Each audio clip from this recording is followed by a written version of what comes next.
Hail thee, my kindred. I hope you're all having a wonderful morning, afternoon, evening, and night, whenever and wherever you are. My nose was bothering me, and I do not know why, because there was nothing in there. Oh, goodness. I choked on like a small bit of apple that I just ate. How does this come to be? The moment I decide to finally appear before you and, bless you with my presence, and then I just start fumbling existence. I guess I can't help it. How are you doing, by the way? How's everyone? I hope everyone enjoyed their weekends. Weekends or weekend? Weekend. Because it's only one, I suppose, out of many. So if it was multiple weekends, which you cannot have in a row because they're all split by the week, then it would be weekends. But there is no such thing, so it's just weekend. Yippee. Hey. Today was a rainy day. Got no clue why. It was fine yesterday, fine and sunny the day before. No signs of rain anywhere to be seen. I wake up today, rain. Just rain. Not that that's a bad thing, but it's just unpleasant to be out there with the wind being the way it is and having just I don't want to be wet, I don't like being wet. Shit's not sweet.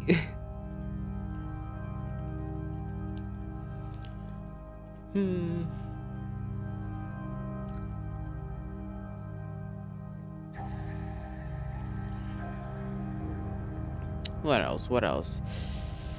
I didn't really get around to doing a lot of doodling after stream yesterday, so I'll maybe do some today. I don't know. Kind of feeling like belay about the recent stuff that I've been trying to sketch up. Still in that very awkward phase of trying to just even figure out just how the thing is properly supposed to look, let alone actually look once I start doing the thing.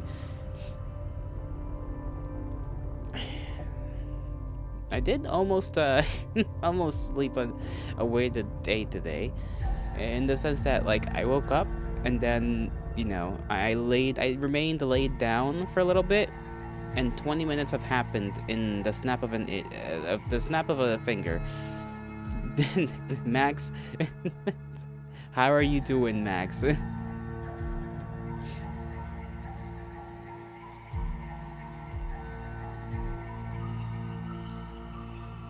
Forgot I still had that random tab up.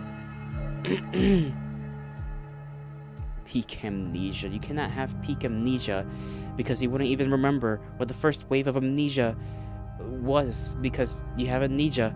So how can you know if it's peak amnesia? Horrible and tired, but how are you doing? Fine enough, I suppose. I'm living. Nothing, it's just an average day so far, except for the rain. Average except for the rain.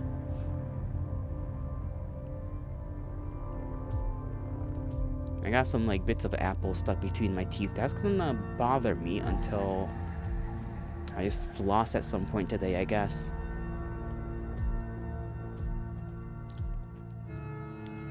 I need to put this pen a little bit somewhere different. I don't know where to put my little pen. There it is. I'm gonna put it right there.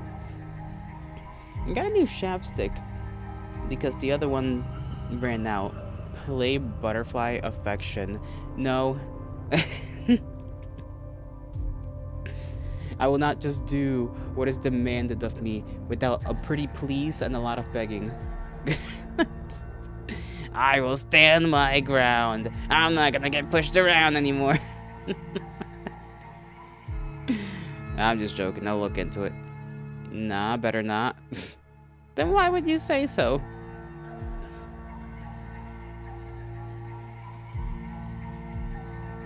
You don't want me censored. We don't live in... Yeah, sure. Censoring isn't really something that happens. You know, you either get banned or not. On second thought, I don't want you to get banned. There you go. See? We don't get censored in places like this. You get banned. Oh, it's a porn game. Cool, I guess. Well, good to know. Good to know.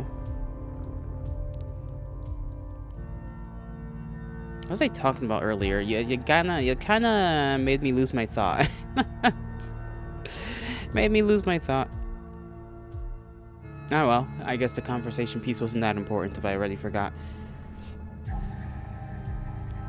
Where were we last time with this game?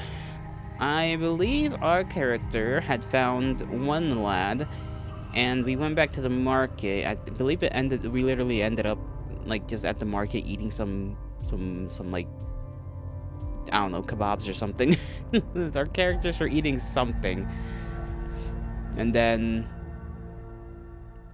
I think we haven't found the other fellow, which we are supposed to take to the big tower and go down to wherever the hell it is our characters have to go, where they may or may not ever return from.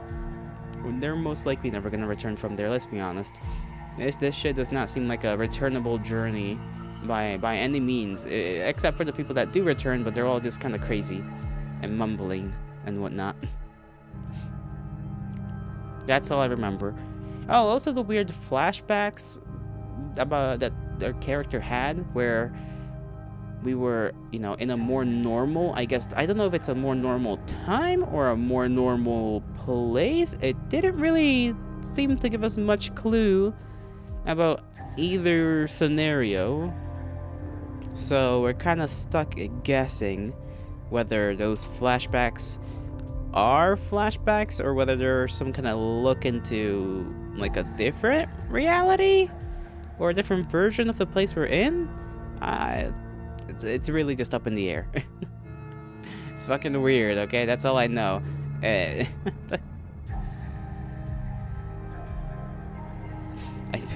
Max. I love that, you know, you enjoy something, but the conversation has steered away from that. I don't know if you've noticed, pal.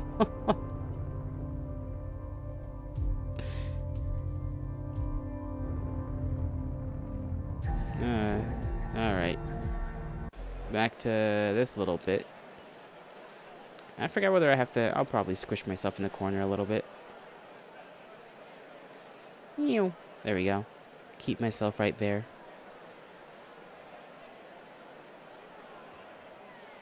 Rick. Forgot his name was Rich, not Rick. Why did I say Rick? It's Rich. Oh wow, thank you so much. I don't know how I'll pay you back, but if I take too long, just keep your punches to my body and not my face. I have a real bad toothache as it is. Oh yeah, I forgot we found this guy, and the first thought he has was, if you're here to steal from me, you can have the table, but let me let me keep my let me keep the I don't even remember what it was, like a blanket or something. Because earlier, before we came across him, he got mugged by some other people. That was his. He didn't seem to be all that bummed out by it. You know, the fact that he was just mugged. So we had to be like, we're not here to rob you. Jeez, this kid. You don't owe me anything. It's a get to know you present. I had some extra allowance anyway. Oh, okay, I forgot. Yeah, or we have a little portrait there, so I guess I'm gonna move over here. There we go. Lamp up. You kinda just fade away real quick. The lamp up will be fine. It'll be somewhere else. That was a complete lie. The allowance part, I mean. But I wanted to be nice anyway. I know I talked about making it back, but maybe now is a good time to use what I have while I can.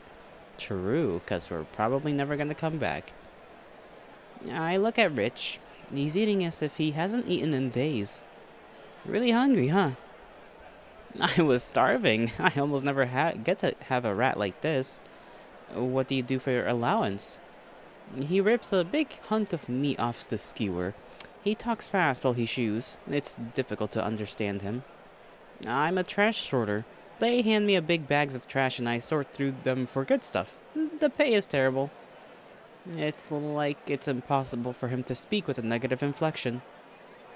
No, sounds fun.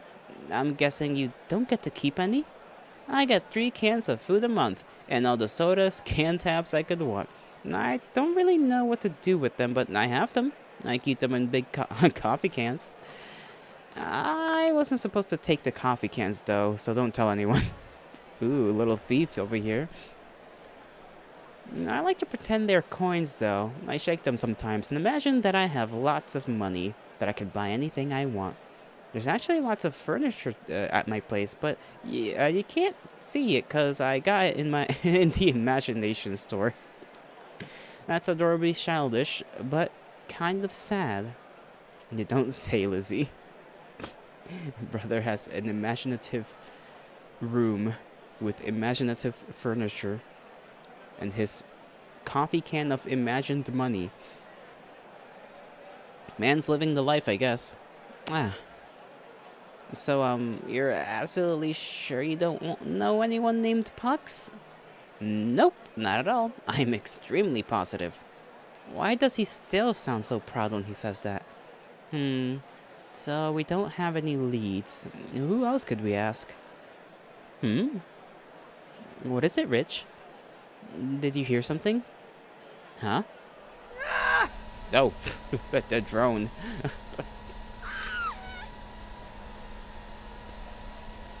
A strange flying thing nearly crashes right into Rich's head, but stops right before impact. It hovers in the air in front of our heads. What is this thing? I've never seen anything like it before. Some kind of weird flying machine. What the heck is this thing? I think it's a bird. I'm gonna call him Birdie. Rich, I don't think that's a bird. The little flying machine then makes slightly back and forth. It almost looked as if it was beckoning us, albeit crudely. Look, the bird wants to show us something. Is he stupid or is he just messing with me? It's not like there's ever been a bird here, but there were pictures of them in some of the books at the library. Rich, it's not... Wait for me, Birdie! Tweet, tweet, tweet, tweet! Lizzie, it's not listening to me. I'm gonna go catch it. And off he goes. The lad is gone. Huh? Wait a minute! And just like that, Rich takes off after the machine. Ah, dear mother, why did you pair me with such a strange boy? Hey, wait for me! It's kind of a miracle that the thing doesn't crash or trying to navigate the tight alleys of the market. Mm-hmm. The strange flying machine brings us to Junks. Rich, be careful. We don't have protection. Rich continues to chase and shout wildly with reckless abandon, not even considering that at any moment a 2-ton metal dumpster could land right on our very heads. No one has an explanation for it, but the district of Junks originally is established by Possum Brady, who always felt more at home along piles of trash and filth, had a dangerous characteristic. Things fall from the sky here like rain, but pulpier and often deadlier. Some people think the trash is a gift from the Mother Matron, others think it's the debris from a destroyed world that's in the sky, finding its way to us. Sometimes you're lucky and the only thing that lands on you is some moldy fruit, maybe some bags of animal feces. Other times you would get the shell of a car landing on your head. How about some broken glass too? One time I nearly died to a bowling ball. You think the danger would keep people away, but you're mistaken. If you're persistent and know what to look for, you can find things of extraordinary value. At least some good fixer-uppers. Or at least some good fixer-uppers. Components for machines, clothes, sometimes preserved foods, canned plastic wraps. I tried to make it as a scavenger once, but it was too scary and tedious for me. It smells terrible and you get filthy, it's easy to get hurt, it takes forever, and what do you even get at the end of it? Usually almost nothing. That's why a lot of scavengers work in groups. Individually you'll get very little, but a group organized across a wide area might end up with something worthwhile. I found a comic book once here. It was a story about a young man and an alien. The alien tried to take over the young man's body, but it ended up being stuck in his hand instead. They both had to learn to coexist. That's Parasite, I think. A Parasite mention? I think that's what it was called. But it's the guy with the glasses. I remember him a little bit. Don't remember the whole story. The print on it suggests that it was one in the series, but I've never found any of its follow-ups, even at the library. It hurts my soul. As the worst thing to ever probably grace this lady in terms of literature in this land. Rich, wait up, please. He still doesn't listen to me. My lungs are on fire. I gotta stop for a second. I hate this. What if I lose him here? Why? Why am I pursuing this with such drive? Do I really believe I have what it takes to be a surveyor? Oh, what? I can't even handle some running? Stupid. Stupid, stupid. You're gonna get yourself killed, Lizzie. You're gonna die, you're gonna die, you're gonna die. You're gonna fail everybody. And that's what's gonna happen. I'm freaking out. I gotta stop freaking out. It's gonna be okay, Lizzie. Just breathe. Just breathe and you'll catch up to Rich. You can still see where he's heading. Come on, deep breaths. You'll make it back in one piece. Even if you don't believe it, I do. I believe in you, Lizzie. Yeah, I forgot that the voice acting in this game was the game volume in general, not very loud. Let me turn that up like a bunch, I guess. So that it's at least a little bit more hearable. Yes, a tad bit more.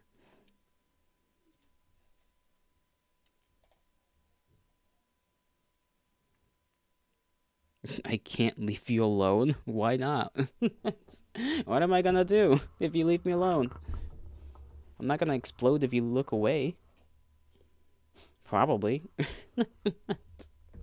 I suppose there's always, saying never is always wrong because there's always a chance. You wouldn't want to be alone by yourself? Fair enough, I suppose.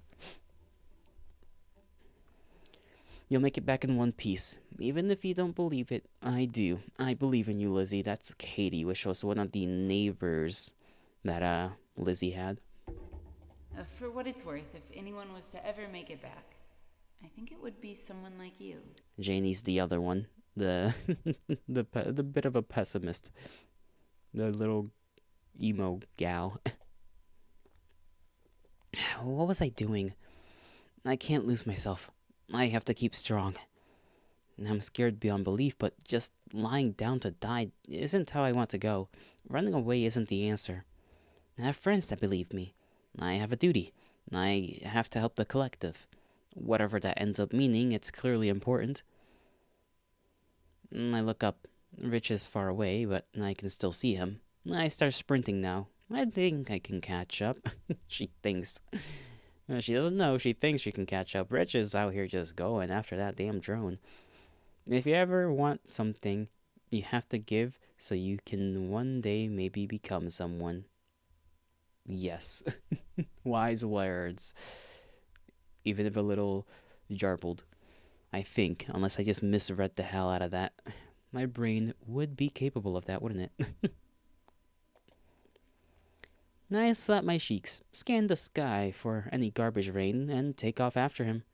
And then I fall on my face. Ow! Huh? What is that? It's a paper cup. Nothing really unusual about that, especially not here. And yet, I'm drawn to it for some reason. Why is that? Something about it is calling to me. Is this really what I want to do? Look at an old coffee cup. Rich is running away and I could lose him. But, the more time you spend contemplating this coffee cup, the more space there is between you and Rich. Whenever you're batshit crazy, you still don't want anybody to hope that they will entertain somebody. Alright, time to take the bucket off. You have no ears and you will always scream. Max is being Max, like, as always. You're losing it. What bucket are we talking about? Max, what are you yabbering on about, pal? You are confusing me with your funny words. Should I look at it? Leave the cup and keep moving. It's a waste of time. It's just trash. Why would I want to look at that? Plus, look at it. It's filthy. Yeah, no, not touching it.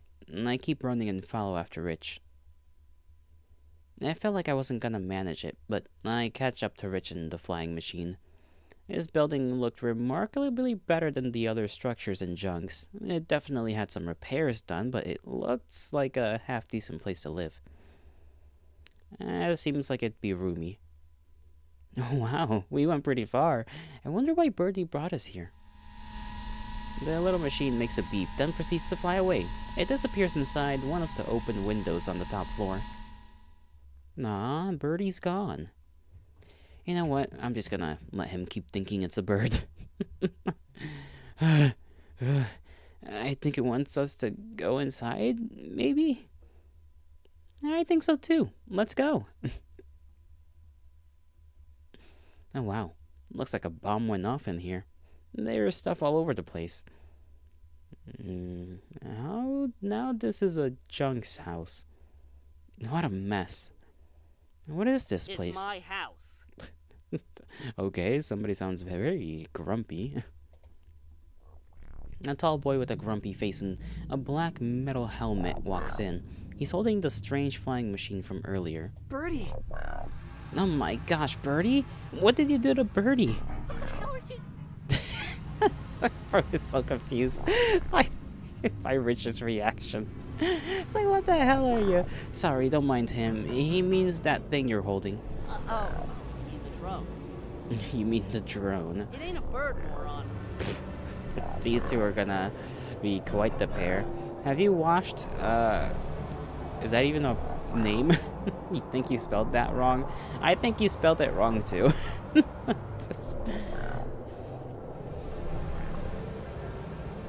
It ain't a bird, moron. It's not? He looks genuinely disappointed. Have Poor you, Rich. never seen a picture of a bird? Or do you have holes in your brain? You know, I wouldn't be surprised if Rich had a couple of holes in his brain. Just a few. That's what keeps him joyous. All the evil parts of his brain are gone. All that's left is the wholesome bits. Oh, goodness. Have you never seen a picture of a bird? Or do you have holes in your brain? I feel so stupid. Lizzie, why didn't you tell me it wasn't a bird? I did tell you. Damn, I mean, darn it.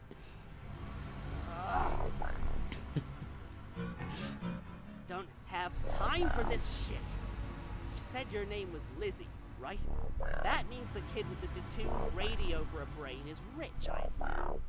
Detuned radio. I swear that term has been used before. I don't have time for this shit. He said your name is Lizzie, right? That means the kid with the detuned radio for a brain is Rich, I assume. Yes, are you Pucks? Yes! Fucking finally! I'm looking all over for you two. It is a little weird that they just kind of have them. Well, I guess technically they didn't have to search for one another, but I assume they did. Otherwise, you know, why would the names of the other people you have to go to the tower with be written down if they're not expecting you to find one another? Is spelled like that? That's the right one?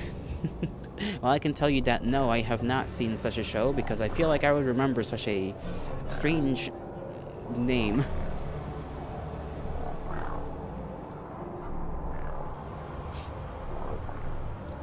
What's it about, you know? What's it about? Give me a small 2-sentence summary.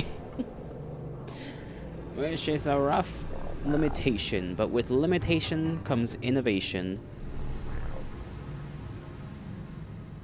Well, okay, so you just named an episode. Why would you name an episode of a show that... How would you imagine that I figure out... Okay, listen. You can't just name drop an episode without the show, you know? Otherwise, I would never know what the hell you're talking about.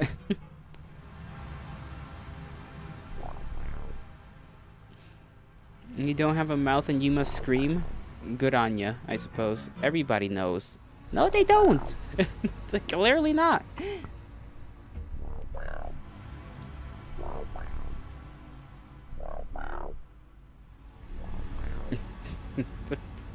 Goodness gracious. And yes, fucking finally, I've been looking all over for you two. He throws his hands in the air in celebration. But you were just standing around in your house. That's what the drone was for. It's got a camera. I was using it to look for you. Ah, drone. What do you think the drone was for? It's got a camera. I was using it to look for you. Huh. That's really cool. Where did you get it? You would be amazed what cool shit you can find around junks if you know where to look. If you know where to look. Doesn't everything just kind of fall wherever it wants? So how is there a place to look for, you know? How can you say if you know where to look? You gotta look everywhere. It's inspired by I have no mouth and I must scream. Cool. That doesn't mean anything.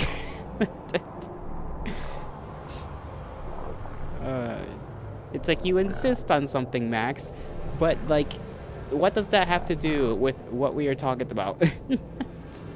You just keep going onto random bits and pieces of different topics.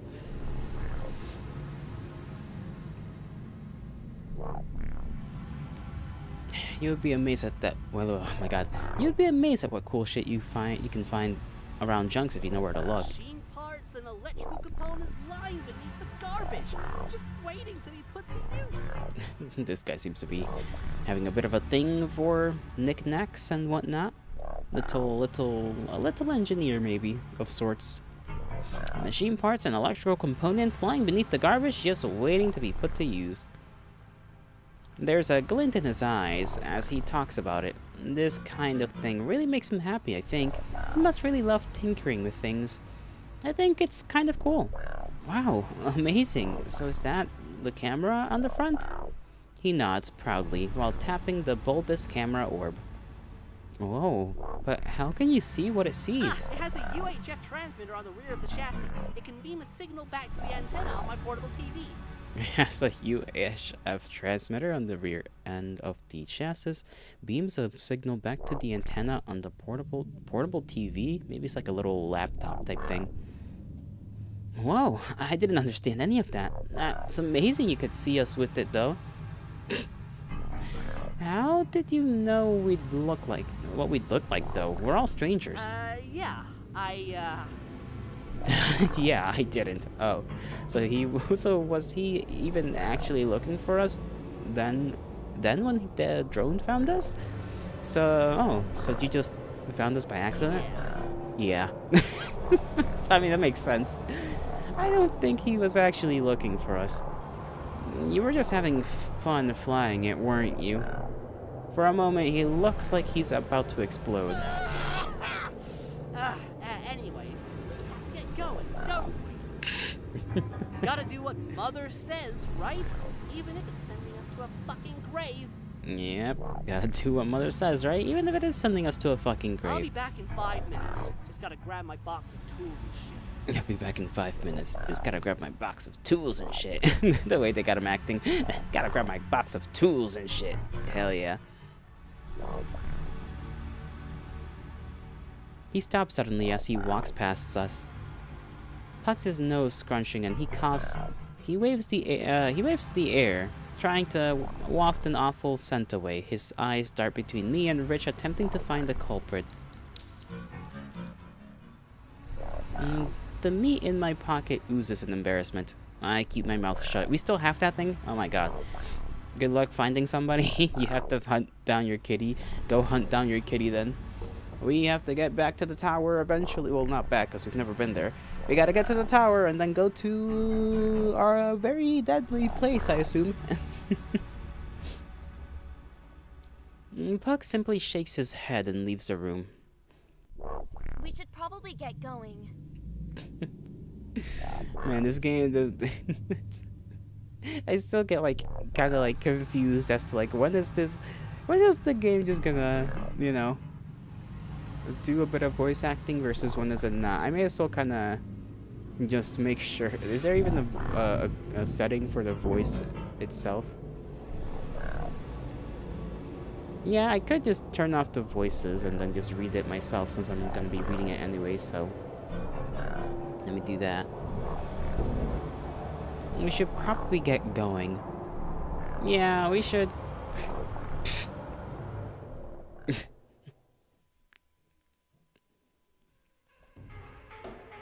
Tower. It's not as tall as I thought it was going to be. It's more like a... Actually, yeah, it's just kind of a building. The matron's tower stands tall, looming over us as if we were ants. It's bad of me to say maybe, but I really never liked coming to the matron's plaza. It always makes me uncomfortable, even way back when I was in school. The sky always looks different here. It's like it's made of glass covered in scratches and dirt. Sometimes I think I'm the only one who notices. It always seems bigger than I remember. Wow, I've never been this close to it before. It's so big. Yeah, it's big, alright. He says it dismissively. Pucks walks briskly past us, hands in his pockets. Rich and I exchange glances, then follow Pucks inside. I've never been inside the matron's tower before, and to be honest, it's not what I expected. You'd think the home of our leader would be, I don't know, fancier, less wet. I thought there would be someone to greet us. Yeah, seems there's no welcoming committee. There's an intercom, though. He gestures to a strange box on the wall with two dimly lit red lights on it. It's an intercom. Something you can use to talk to someone who's in a different part of the building. Oh, I see. You're really smart, huh? Not Bugs having a little blush on his face. How does it work? Well, I've never used one, but I think you're supposed to press the button there and talk to it. Oh, I see. Who's gonna press it? We all just kind of stand there. No one wants to push the button. So, you're gonna press it or what? Uh-huh, me? Yeah, you. Just do it already. Gah. I hesitantly pressed my index finger on the button. What do I say? My voice cracks from the nerves. I don't know, I guess, hi, the new surveyors are here? Okay, I'll try 12th floor. We all jump a mile in our shoes. Fucking shit. I guess I heard you, Pucks. Shut the fuck up. Okay. Pucks is not taking anything from this lad. At all. He didn't even mean anything by it. Pucks stormed off. Again. He's kind of a jerk, isn't he? Oh, he's not so bad. I think he's just scared like we are. Maybe he's always scared. I bet there's a nice guy in there deep down. You think so? I do. We should get going. Mm-hmm.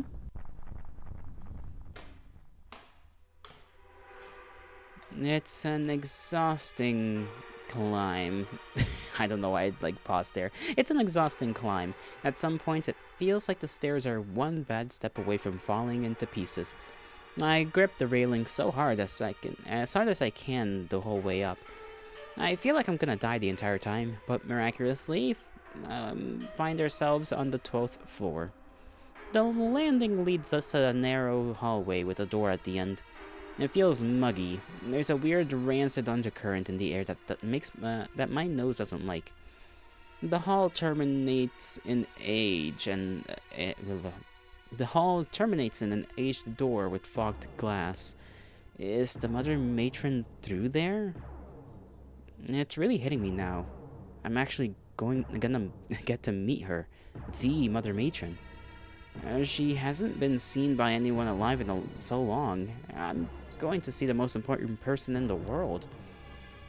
I should be really excited and honored, but I feel anxiety. A really potent anxiety that's giving me goosebumps all over. I just want to run. And I keep my face firm, but where my skin's sentient, it would rip itself off my body and jump out the closest window it could find. I can't run away. This is my duty. I guess this is it.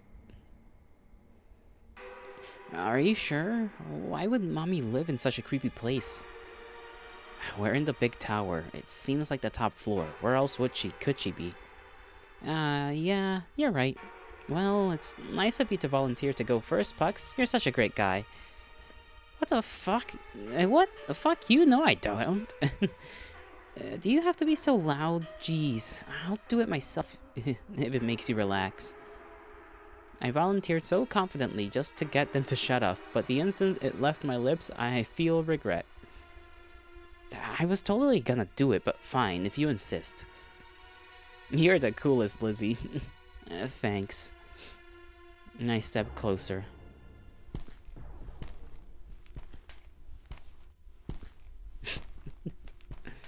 I reach my hand to open the door. Wait, I should probably knock first. That'd be really rude to startle the Mother Matron.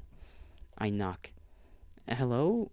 We're here, Mother Matron. We're coming in. I clasp the doorknob. I twist it, only to find it locked. Huh?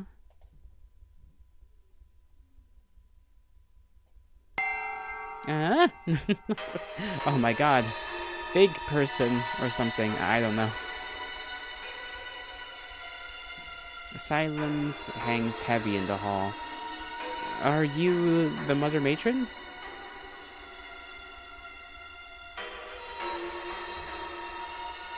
Hello? Anyone there?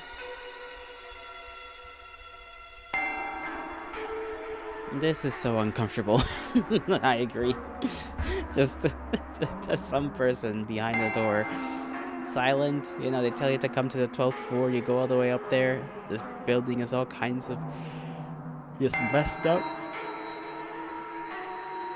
And suddenly, a static buzz leaks in from the ceiling above us. And I look to see a thing that looks like a speaker.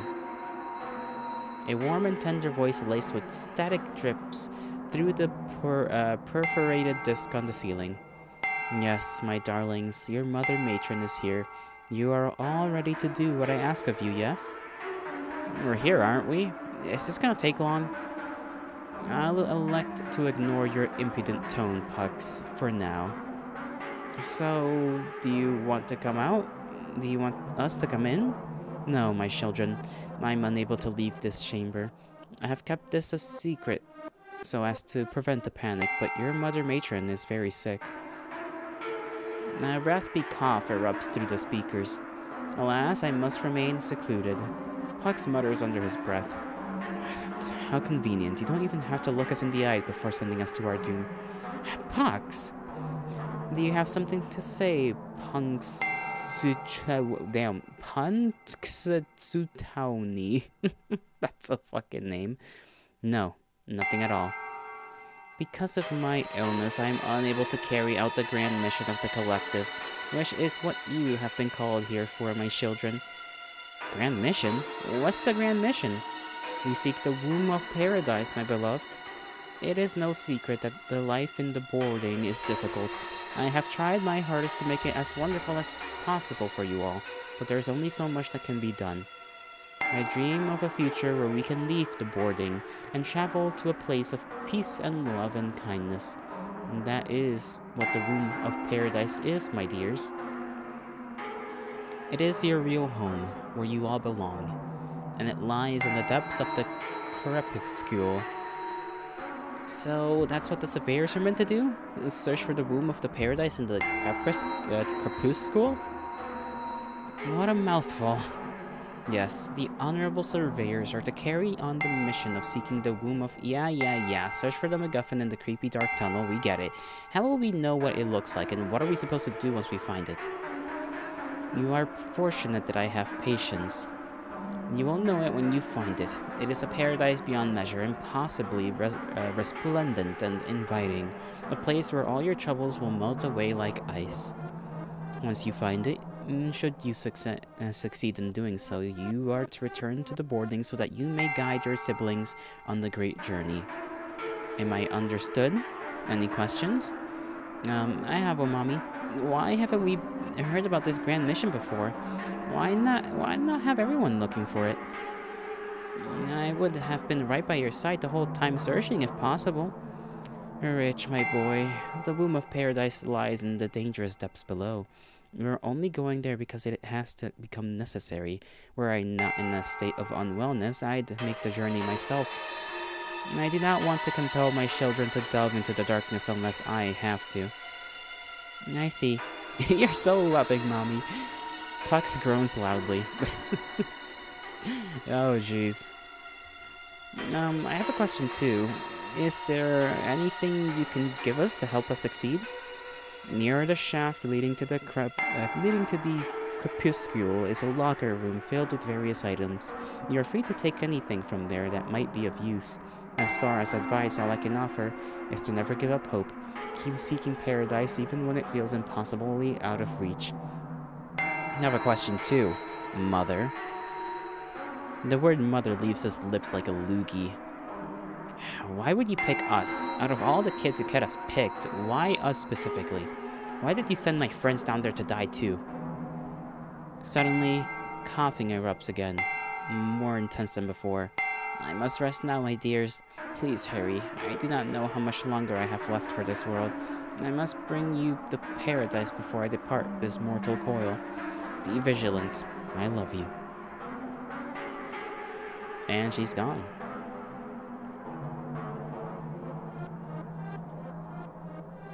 Silence. I guess that's the end of the conversation.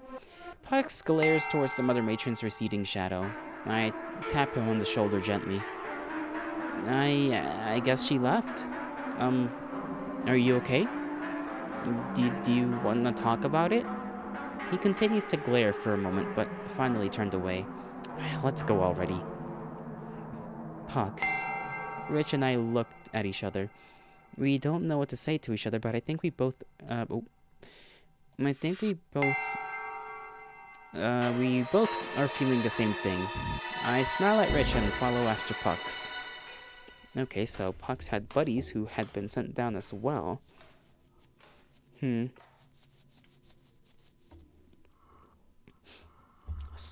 I kind of don't trust the whole Mother Matron being sick thing. Society is like too weird. Like nobody takes care of this building. We don't see anybody else working in the building. We get spoken through from behind a door, you know? Which is like that somebody had to set that speaker system up. And obviously the big old shadow behind the door does not seem like it belonged to much of a person unless the Mother Matron is just large for some reason. Even by the standards of like a person, like we met one fella that was large already at the beginning, right? He was a big fella and he would not have casted a shadow like that behind the door.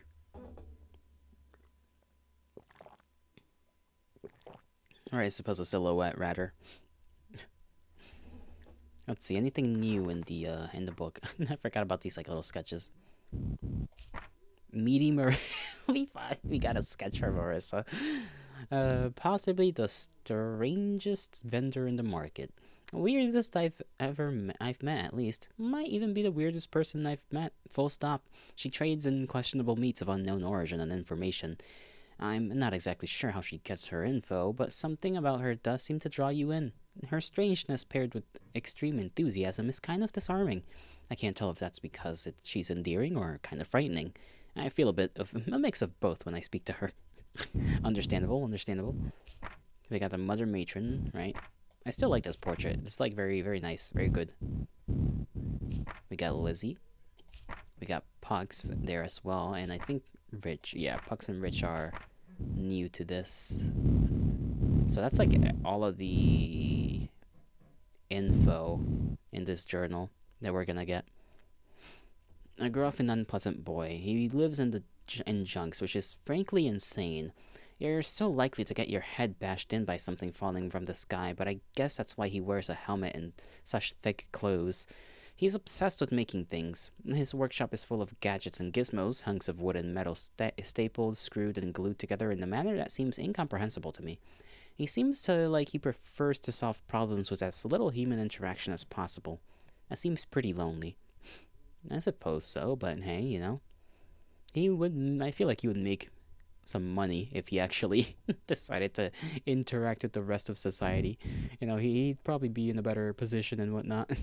But, or maybe not, you know. Maybe his talents would be squandered. I guess it might be one of those things where it's like, well, as long as he works on what he wants to, because I know some people are like that, right? They're basically grand little geniuses as long as they're working on what they want to do. The moment you put them on something they don't really have that same want for, it's like, may as well be telling them to do nothing. Rich, an innocent and timid boy. He lives in a really creepy and rundown rundown apartment building located in Forgot, right on the edge between it and Nobi. It's a dangerous spot to be in. The AC gang loves to cause trouble there. He uses "my name is Rich, but I don't have any money or anything" as an introduction and the catchphrase, which is a little annoying. I think he says it with a genuine hope it will stop him from getting beat up. This plan hasn't seemed to work out for him well. He seems really kind and sweet, a childlike spirit. Spruce, there we go. A little upside down clover. A stalwart and resilient girl, a miracle healer. I don't know if we read her thing. I'm not even sure if it showed up last time. Headmaster, I think, was the first one, or one of the firsts. When she was younger, she spent her days cooped up in the Rat Pack library, devouring as many books as she could. She found herself fixated on books about biology, chemistry, botany, and pharmacology. She managed to grow her own garden out of seeds from rotten food and junks, as well as seed packets that were hidden among the piles.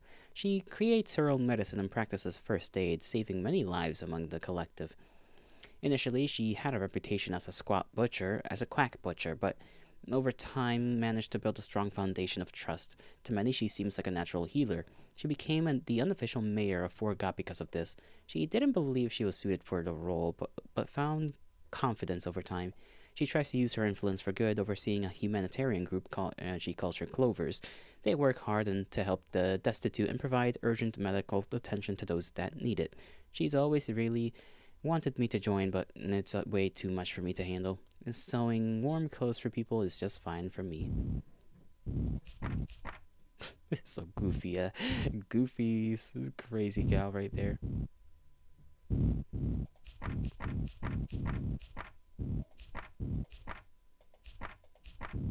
I don't know why when we click on the market, that's what we get shown.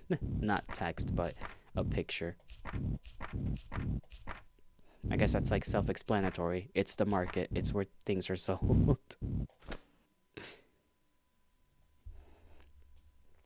Wordlessly, we go down the long set of stairs to the first floor. It's a lot less painful going down than climbing up.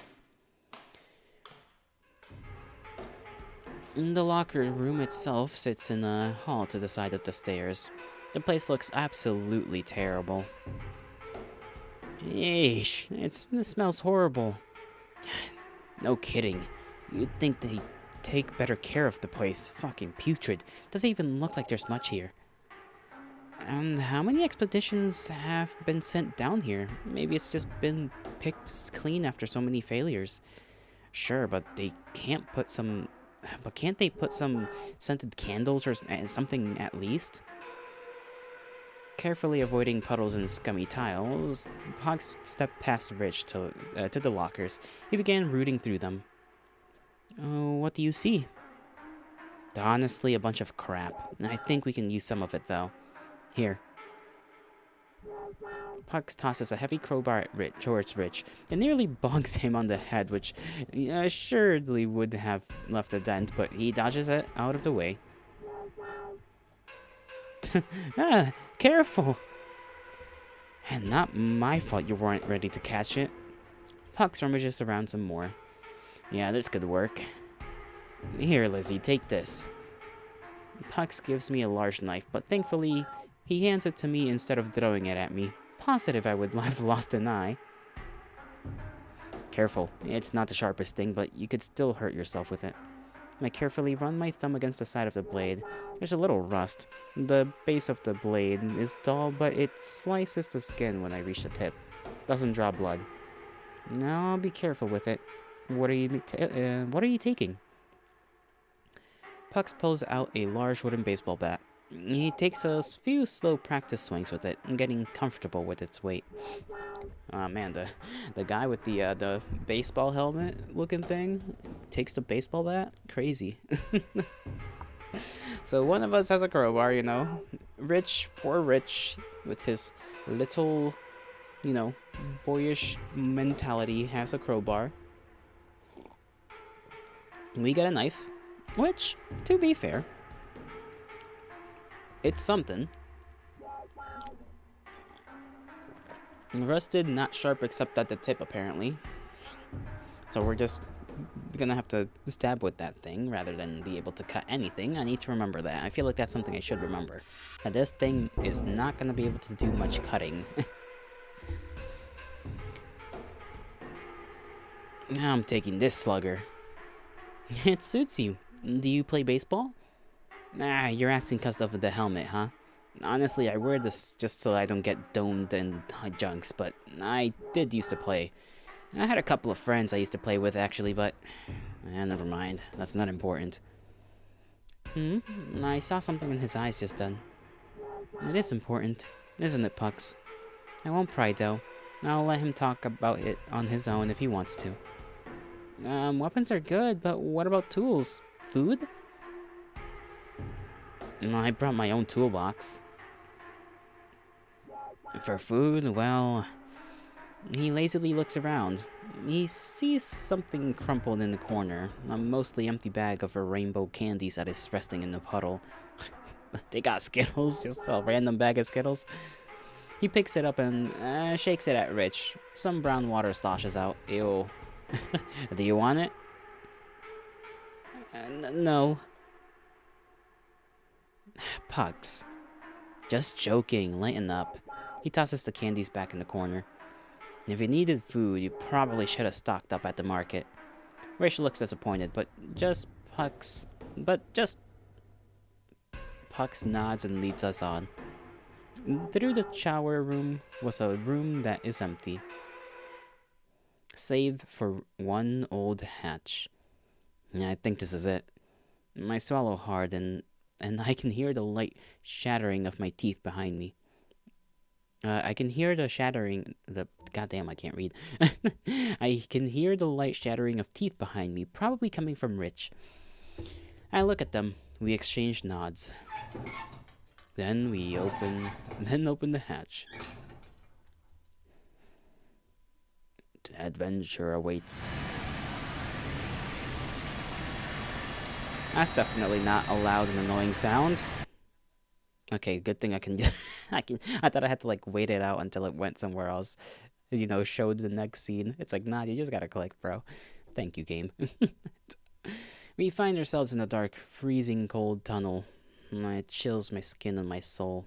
The very air carries the message. This was a place that held nothing but abject misery. This was a place where happiness had never been. A white mist forms in front of our lips, then we speak. You wouldn't happen to have another sweater, would you, Lizzie? No, sorry. Just this one. Gosh, it feels so cold even with the sweater, though. I'm really worried. Do either of you know how to start a fire? I sure do. I cause them all the time. That somehow doesn't feel reassuring. Yeah, he did not say start them, cause them. So, you know, I'm assuming his inventions do tend to go awry. I'm still thinking about the fact that his name is like so long. Who gave him such a name? Who said, yeah, let's get this little guy, let's give him a fuck-ass name. Like, what was it? Panksos something? That somehow doesn't feel reassuring. Somewhere along the way, the halls transitioned to something more crude. Did surveyors of the past have to dig through this rock? The craggy tunnels are illuminated by lonely light bulbs. They look old and like they've been teetering on the edge of burnout for a while. Who knows how long they have been burning down here. I always thought the crepuscule would be just, I don't know, different. It don't seem so bad so far. Hey guys, look at this. What is it? I think it's a journal or something. Resting on a wooden bench against the wall was a small little book with a black leather, or maybe Falk's leather cover. Well, let me take a look at it. Do we really have time for this? Now I'll take an excuse to not go any further, and thank you very much. I thumbed through the journal. Many pages are water damaged and illegible, but I eventually find a section that was somewhat legible. Bleh. I read out loud. I love how it feels inside of me. I love the feeling of it crawling around inside my guts. The razors on its fingers scrape the walls, and it hurts and bleeds, but I feel beautiful. The feeling of life inside, feeding of my insides. Everything I am keeps it alive. I will protect it with my life, no matter how much it hurts. I will kill if I have to kill. I will if I have to. I will bleep if I have to bleep. I'd imagine it just repeats kill if I have to kill, and then, when it rips its way out of me, I'll become dust to be blown off the top of an old shelf before that new thing is placed on top. Remember, not for me, but for the thing that grew inside me. And I cannot wait for it to hatch and crawl out from between my legs. Listen, can you hear it? Touch me, can you feel it? It's kicking. Man. Who put a fucked up baby in her?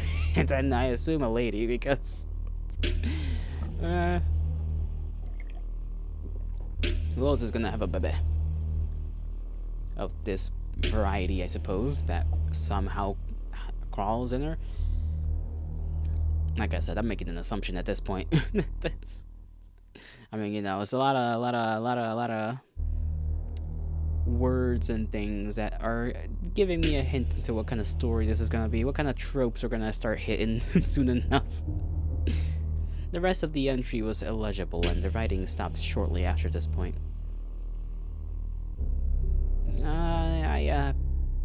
What was that about?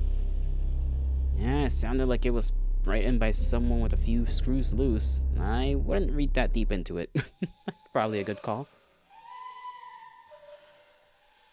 Uh-oh.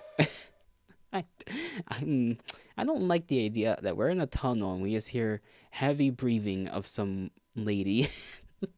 I don't like that. I don't like that very much. What? I don't know. We looked around frantically. A quick save real quick.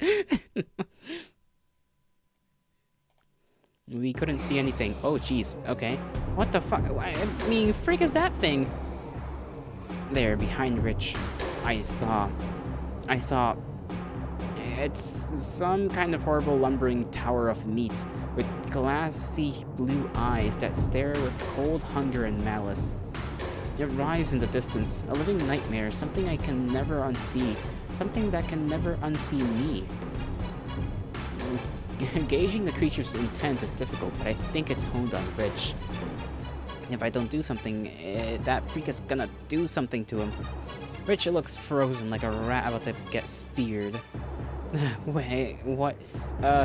Push him away? If I wanted to save Rich, this was the only option. I did not read all three. There was no way he would react in time and get away. He wouldn't even know he was getting killed until after the creature gored him. Watch out! So I charged towards Rich and shoved him out of the way. What? I shoved Rich to the wall. He was safely away now while I stood in his place. Before I could get too comfortable, I heard the thing lumbering towards me. I had to think fast. Stick the knife? I stabbed it hard in front of me. The creature runs right into my blade. It buries deep into the creature's flesh with a crisp slice. The creature yelps and stumbles backwards in shock and pain, taking the blade with it. I lost my weapon, but I'm alive. I ran to Pucks and Rich. Oh, there goes our knife. No more knife to have. Fucking awesome. You got it, Lizzie. I look back to the creature. It's hurt, but it's regaining its footing. Yeah, but not for long. It's okay. I have a plan. One of you needs to distract it. Distract it? Yeah, get its attention. Draw it away from me and keep its focus on you. I'll get it from behind. Oh, wow, great idea. Who should do it? I don't care. Just decide amongst yourselves. Rachel looks at me, terrified. I had to decide which one of us would try and distract the creature, and fast. You know what? If you want something done right, you have to do it yourself, or so I justified to myself.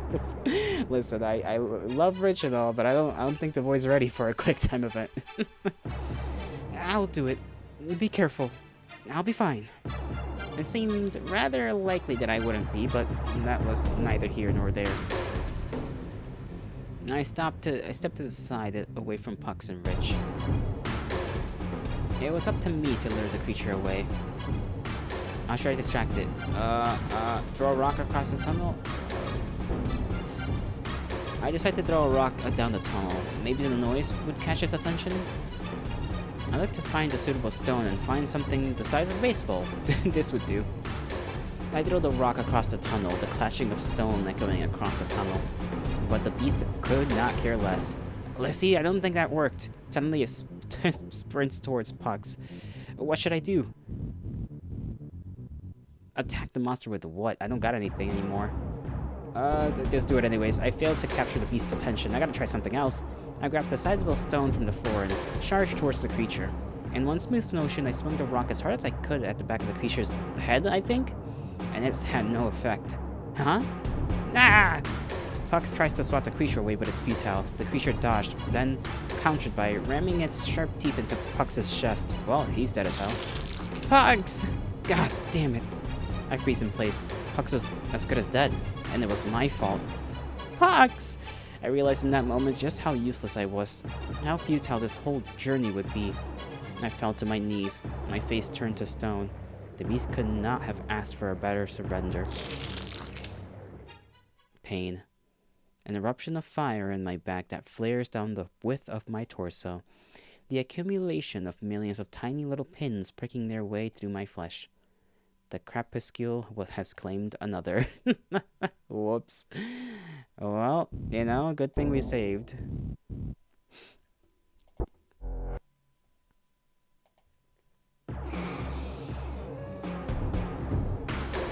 Let's try like some of the same stuff, you know?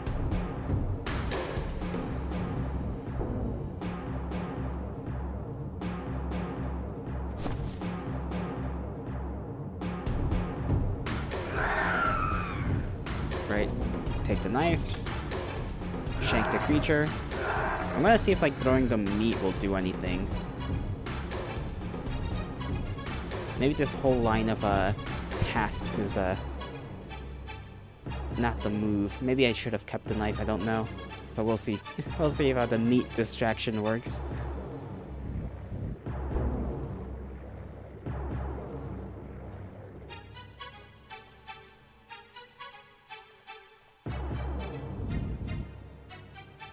Throw the strange meat. Wait a minute.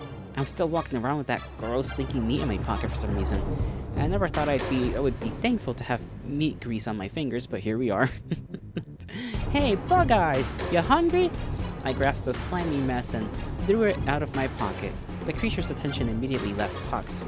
It absolutely was in love with that disgusting slab in my hand. You want this? Go get it! I throw it with all my might. It lands far behind the beast with a wet slap. The creature immediately darts off after it, like a rat to cheese. Good work, Liz. Rich, with me. Use your crowbar. Right. While the creature was distracted, Pucks and Rich charged at it. Come here, you ugly motherfucker. Yeah, take this, you creepy fuck. Jeez, these guys curse us a lot. Thud. Thud. Squish. Thud. Heavy swings, breaking bones, jets of blood, and squishy meat echoes across the tunnel. Thud. Thud. Squish. Thud. They finally stopped. Things were quiet. The beast has been slain. We have to catch our breaths. Another heavy bash from Pucks. The creature is not in fact slain. Thud, thud, squish, thud. The beast is lying on the ground, twitching and wheezing horribly. The stink of pennies and rot hangs in the air. A blooming pool of red grows beneath it. With a pathetic little whimper, the creature stops twitching. Its giant eye loses expression. Well, we lost our meat and our knife, assuming we cannot just kind of yank it back out.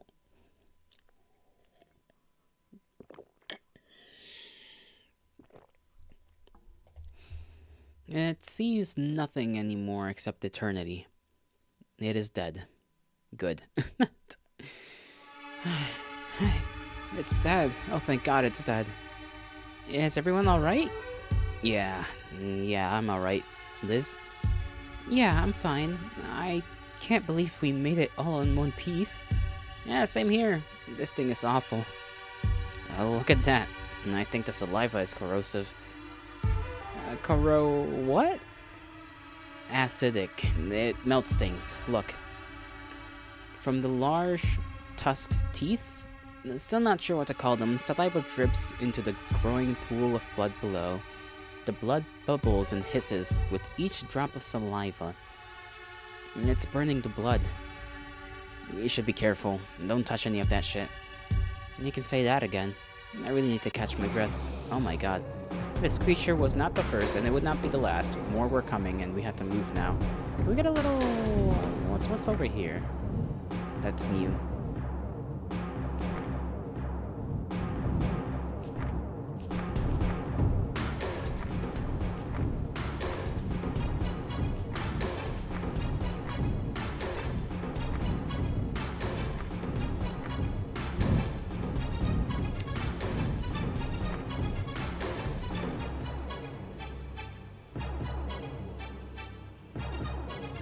Okay, I don't know why there was a little exclamation mark on the journal when there's like nothing, but hey, just making sure. More were coming and we had to move now. Nope, time, run! We immediately took off, being careful to leap over the pool, the blood pool, and not to on the rough floors. Yeah, we are so just donezo. I don't see how our characters are gonna survive this whole trip without a lot of saves coming. We run. We run like hell. We run for what feels like forever, but eventually the sound of the hordes die off. We're safe, for now. Hopefully. I think we lost him. Pucks leans against the wall. Rich and I sit on the ground. I can't believe we made it. Is everyone okay? I'm fine. Just a little shaken up. Yeah, I'm okay too. You? I'm fine too. We're lucky we made it out alive. Where are we, though? It's really dark in here. Oh, no worries. I brought a flashlight.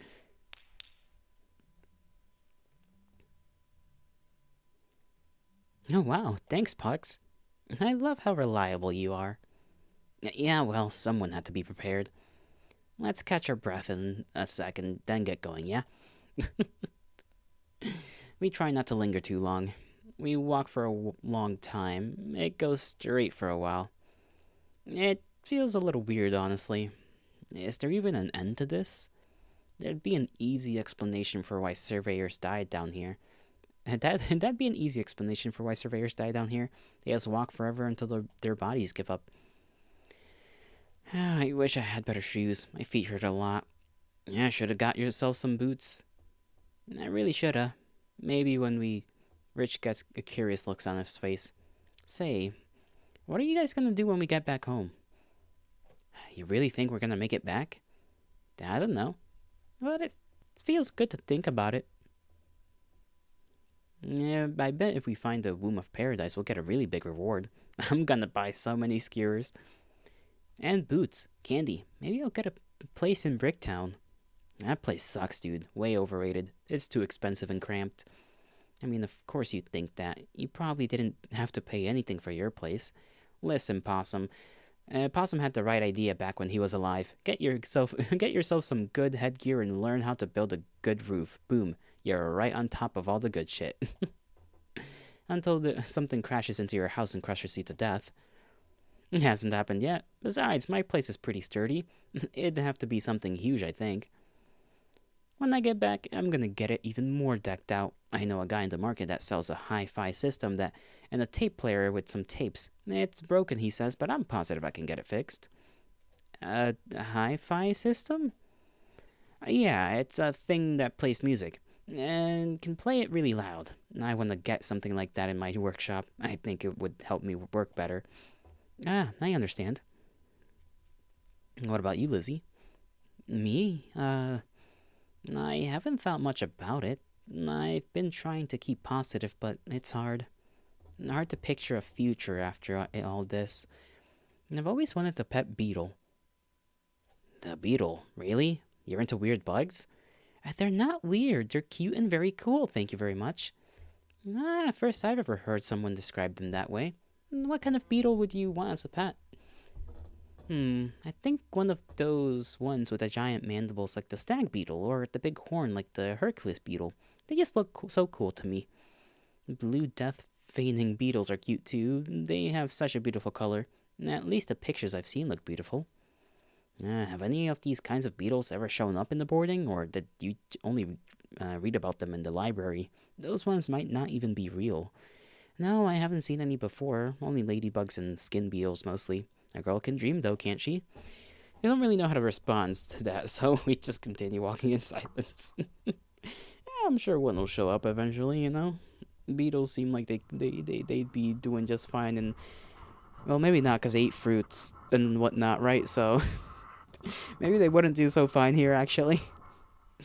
Not a lot of vegetation last I checked in this land.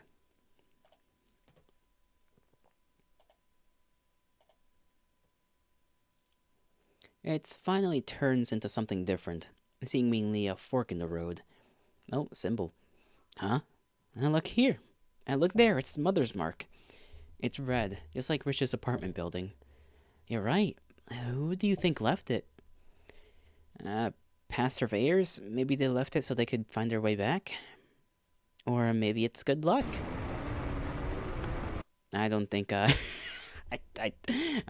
don't think so. I don't think this is good luck. What happened? Get the light back on.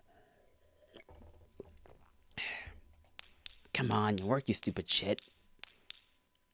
There we go. Phew. There we go. I got worried for a sec. Everyone okay? I almost say I'm fine, but I notice something's off. Rich? Where'd he go? Huh? He looks around. Rich, where are you, moron? The light's back on. No response. Rich, come on, this isn't funny. Shit, Liz, I think he might actually be gone. What the fuck? The light was only off for a second. We gotta find him. Alright, stay with me. We don't want to get separated. Not Rich, he just got insta-transmissioned somewhere else. We look around the room. We go back the way we came for a time. We try checking partly into the two paths in the fork. No matter how much we searched, or how loud we called his name, he doesn't appear. Where could he have possibly gone? Episode Rich. Okay. We're gonna have a little side episode, apparently. Poor Rich. He's gonna be so scared. Guys, where'd you go? It's dark. Rich cannot see a thing, not even his own hands. His friends don't respond. It doesn't feel like they are here anymore. He starts to panic. He runs. Then he stumbles and falls. Ah! He hits his head hard on the way down. He falls unconscious. Ow. Just first thing he does in the darkness is just fall and give himself a concussion. That's gotta be the worst of luck. Just don't fall asleep, you know? At least after you wake up, you're not supposed to fall asleep. Eventually he comes to. Rich slowly rises to his feet, groaning a little. His head His head hurts badly. He feels for blood. There's a little bit. Where am I? He tries to look around, but it's all too dark. A sea of ink. Where was Lizzie? Where was Pucks? How long was he unconscious for? Pucks? Lizzie? No response. He's alone. For all Rich knows, Lizzie and Pucks are dead. The only solace he has right now was that, as far as he could tell at least, he was alone. No monsters. That is a pretty good upside, you know? Pretty good silver lining. As the silence hangs heavy in the air, he weighs... A weight deep in Rich's stomach turns into a solid mass of grief, warmth in the back of his eyes, and then a little lump in his throat. Small rivers begin to trickle from the corners of his eyes.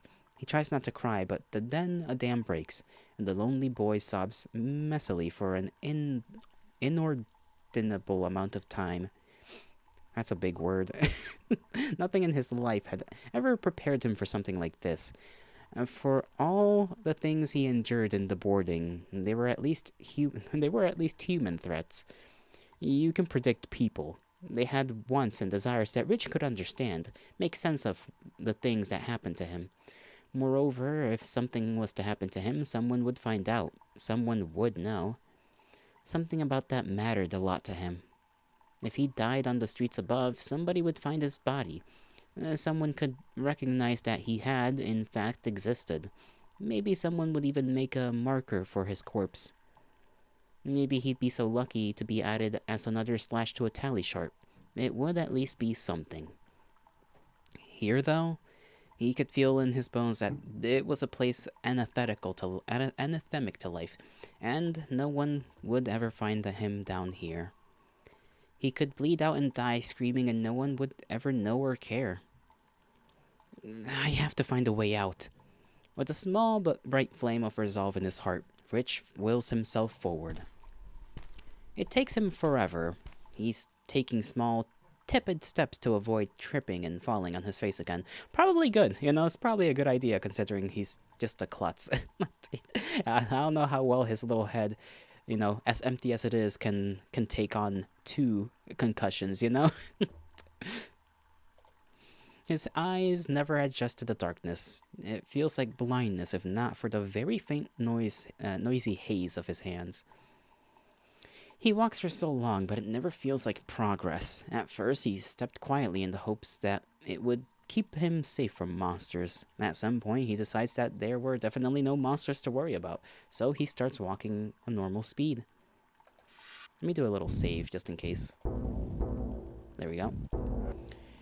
Where was he even? So much of the cave just looked like, well, cave. Indistinguishable. The cave looks like cave. Thank you very much for that description. The crepuscule was meant to be vast, possibly even endless. There might not even be a way out, he realized. And that is going to be it, isn't it? I'm going to die here. That's what he thinks to himself. The scared boy named Rich, who only ever wanted to find friends and a roof over his head. He always tried his best to be kind to everyone, even when they were not kind to him. But the callous on the working hand, become stronger through the pain, learn to be immovable, learn to bear misery and pain just like the mother taught. Learn to revel in suffering, so that it may never burn your soul again. Let it fuel you. He was trying his hardest to follow that mantra, but it was proving difficult. What good was going to come for this? Damn, hold on, give me a second. My brain is like not reading. What good was going to come of this for him? Would it really make him a better person or just a damaged one? He wanted desperately to believe the teachings. He wanted to feel some transforming moment where he feels like a real man, like he's stronger and capable. He wants to make Mother proud more than anything. That's the thing, buddy. You'd never feel that transformation. The things used to happen. But what did all of this get him in the end? He did exactly what Mother said to do. He really tried. She was supposed to know the character of everyone's hearts. And she should have known him. Should have known whether he was worthy of this task. She had to know that he was not a hero. Was this a punishment? Have I been wrong all along? Do I deserve to suffer? That's what he thinks. He looks at his shoes. I'm surprised he can look in the dark. Ow! Then he walks into a door. It defies reason. He only looked down for a second. How did he miss this? And there's even a little light here, under the door. He can finally see. Rich looks behind him, unsure of what to do. Should he go through the door? The pure, indiscernible blackness provides him a compelling argument. Was he really gonna walk backwards into that? Rich gently places his hand on the door. He swallows a hard lump in his throat and breathes. Finally, he pushes the door open and walks inside. Through the door, Rich finds a wooden cabin just sitting in the caves. Someone lives here? There is a fireplace crackling and with delightful warmth. Pots and pans and mugs, empty bottles, some full bottles, silverware, a bed in the corner. Very strange. This seems so much nicer than anywhere Rich has lived in the boarding. What is this place? A hand touches Rich's shoulder. Okay, Mr. Skinless man over here. Rich jumps a mile in his own skin, whipping around so fast he almost falls over. Calm thy nerves, boy, calm thy nerves. Before him was a man, something shaped like a man. His clothes looked interesting, very different than anything Rich had seen before. It looked interesting, but the material was something Rich could not place. Something about it deeply unnerved him. Yeah, I don't think that's made out of normal stuff, you know? Who are you? Me? Myself. I mean, what's your name? What's in a name? Everything, I suppose. You may call me Momus. What is your name, boy? This man was a strange character, to be sure, but he seemed nice enough. My name is Rich. Rich, eh? Perhaps you can spare some coin? The man lets out a ruckus laugh. Rich wants to laugh too. That's not far from his own joke about his name. He doesn't laugh, though. Momus flashes something that looks like a smile. I merely jest. I have no use for money in this place. Oh, do you live here? Live? No, I merely exist here. Living is a diseased state that consists of pain and an all-encompassing fear of death. Chaos. The only thing that can be born from chaos are tyrants and horrid incomprehensibles. And my mother, I suppose. Same thing. Okay. Horrors, incomprehensible, and my mom. It's like, what shade thrown at his own mother. Rich finally laughs. The joke catches him off guard. Ah, so the boy can smile. Anyway, such things are beyond me. I merely exist now. I stopped living ages ago. A pregnant silence hangs in the air. Then the savory smell of a stew crawls up Rich's nostrils. His stomach growls aloud. And so the stomach decrees the conversation is over. Difficult to argue with the belly. It has no ears, after all. Supper? The man gets up from his seat and goes to the pot hanging over the hearth fire. With a giant black ladle, he dishes out several scoops of rich-looking stew. Rich never thought he could feel so hungry. A simple stew warms the bones and heals the heart. Thy medicine, as a wise man once put it. Momus puts the stew on a plate on the table and hands Rich a spoon. Sure, I guess I could eat. Rich pauses for a moment, staring at Momus, trying to read him. The misshapen man simply nods with a smile. Rich stares for a moment more before finally turning to the bowl of stew. He really was starving. He carefully spoons out a mouthful of stew, trying to get a little bit of each component fit in just right. A gentle steam crawls through the ceiling. Rich blows on his spoon, then carefully sips from it. It's the perfect temperature. The flavors envelops his tongue warmly and tenderly. A medley of savory flavors, a hint of salt in the back, a delightful crunchiness to the veggies. When was the last time Rich had ever eaten a vegetable? They were hard to come by sometimes. It's good. A switch flips. Rich begins rapidly spooning mouthfuls of the stuff into his face. Some dribbles down his chin and onto his scarf. Loud, happy slurping like a puppy eating its favorite meal. A curio, to be sure. A soul such as thine has not been here in a while, let alone one of your patheticism. Was that an insult? What was with the sudden change in his tone? What? Suddenly, Momus throws the bowl of stew across the room. It shatters and splatters against the wall in a violent crash. I'm saying you're pathetic. Are you deaf too? Will blubbering those big fat baby tears get you back home? I'm sorry, I didn't mean to offend you. Rich falls out of his chair and tries to crawl away. Stop! He stops dead in his tracks. I'm sorry. Then the man does something truly unbelievable. It looked wrong. But was that Rich's face? I'm so sorry for being alive. I'll give you anything you want to leave me alone. My pride, my dignity, everything in my wallet. Take my kidneys, take it all. I'm worth absolutely nothing at all. I'd be worth more dead than I am alive. No, stop. Stop using my face like that. Dog brain. The weak one of the litter. The one that gets shoved away and pissed on while his brothers and sisters suckle mommy's tits. You felt terrible about being sent down here, yet you were also so full of joy. Why is that? Could it be that even back home in the place where you belong, no one loves you? No one cares about the weak little mutt? You thought it'd be like a story, that this would be the miraculous moment you make some friends for once. Ah, but your friends are gone, aren't they? They left you to rot. No, they'd never.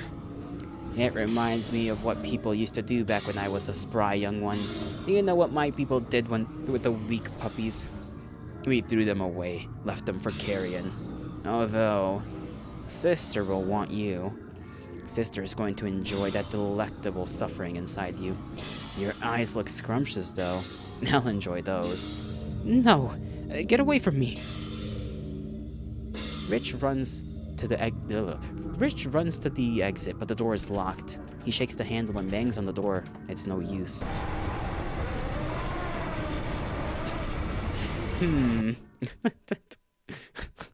Well, that really did go from just chill conversation with fuck-ass dude to, yeah, I'm gonna just consume you with my eyeball. Pull a cell real quick. But instead of a tail, it's just his eye. Very strange. We didn't really have a choice in the matter. We couldn't find him no matter how hard we looked. Damn. Where'd the guy go? Do you think he's alright? I don't know. I hope so. I hope so too, honestly. So there are more sentient-like beings down here. Okay. I wasn't expecting that, you know? Monsters, maybe it's more of like representations of things, or, well, we don't know enough. But there's one of many. And it does have a mother.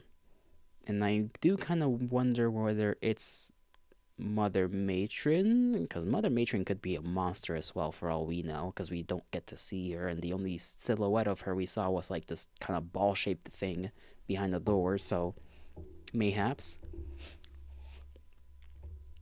And mayhaps she's right. Maybe this womb of paradise is where normal people, well, I guess they're not normal people because they're not born normally, but like, you know, they're humans, so I don't know. I don't know what her deal is with the womb of paradise. Whether her intentions are pure, which they're most definitely not fucking pure at all. Maybe since these things apparently feed off of some kind of suffering, this whole thing is meant to feed the ones down here, the whole surveyors thing. My brain is going into like theory mode, trying to guess at things without much information. Maybe he's up ahead somewhere. He has to be, right? Maybe he found the womb of paradise already. That'd be nice. I don't feel very optimistic though. He said to stay close, but Pucks sure is putting a lot of distance between me and him. Pucks, slow down. I'm really scared. Please stay close to me? Huh? You said we don't want to get separated, didn't you? Oh, right. Yeah, sorry. He slows down, thankfully. The tunnel leads us to a massive open cave filled with the sounds of rushing water. It seems like we have to wade through the water a bit to the center, and then from there we can progress in one of three paths. They all seem to lead to the same hole at the end of the room. Each path seemed to lead to the same end, far at the back of this cave. There's a sign. Look. Is that blood? Paradise is to be unborn. And then symbol of a Mother Matron up there. It might just be. That's awful. It is, but practically speaking, it means someone else was here. It's the Matron's mark too. I think whoever left this was losing their minds. I hope not. I look at the torrent of water. This cave is really cold, and the water looks even colder. I'm not looking forward to going through the water. That seems to be the only way. Me neither. And keep your guard up. Don't get swept away. I nod and followed Pucks. As we reached the water's edge, I noticed something. Hey Pucks, look here!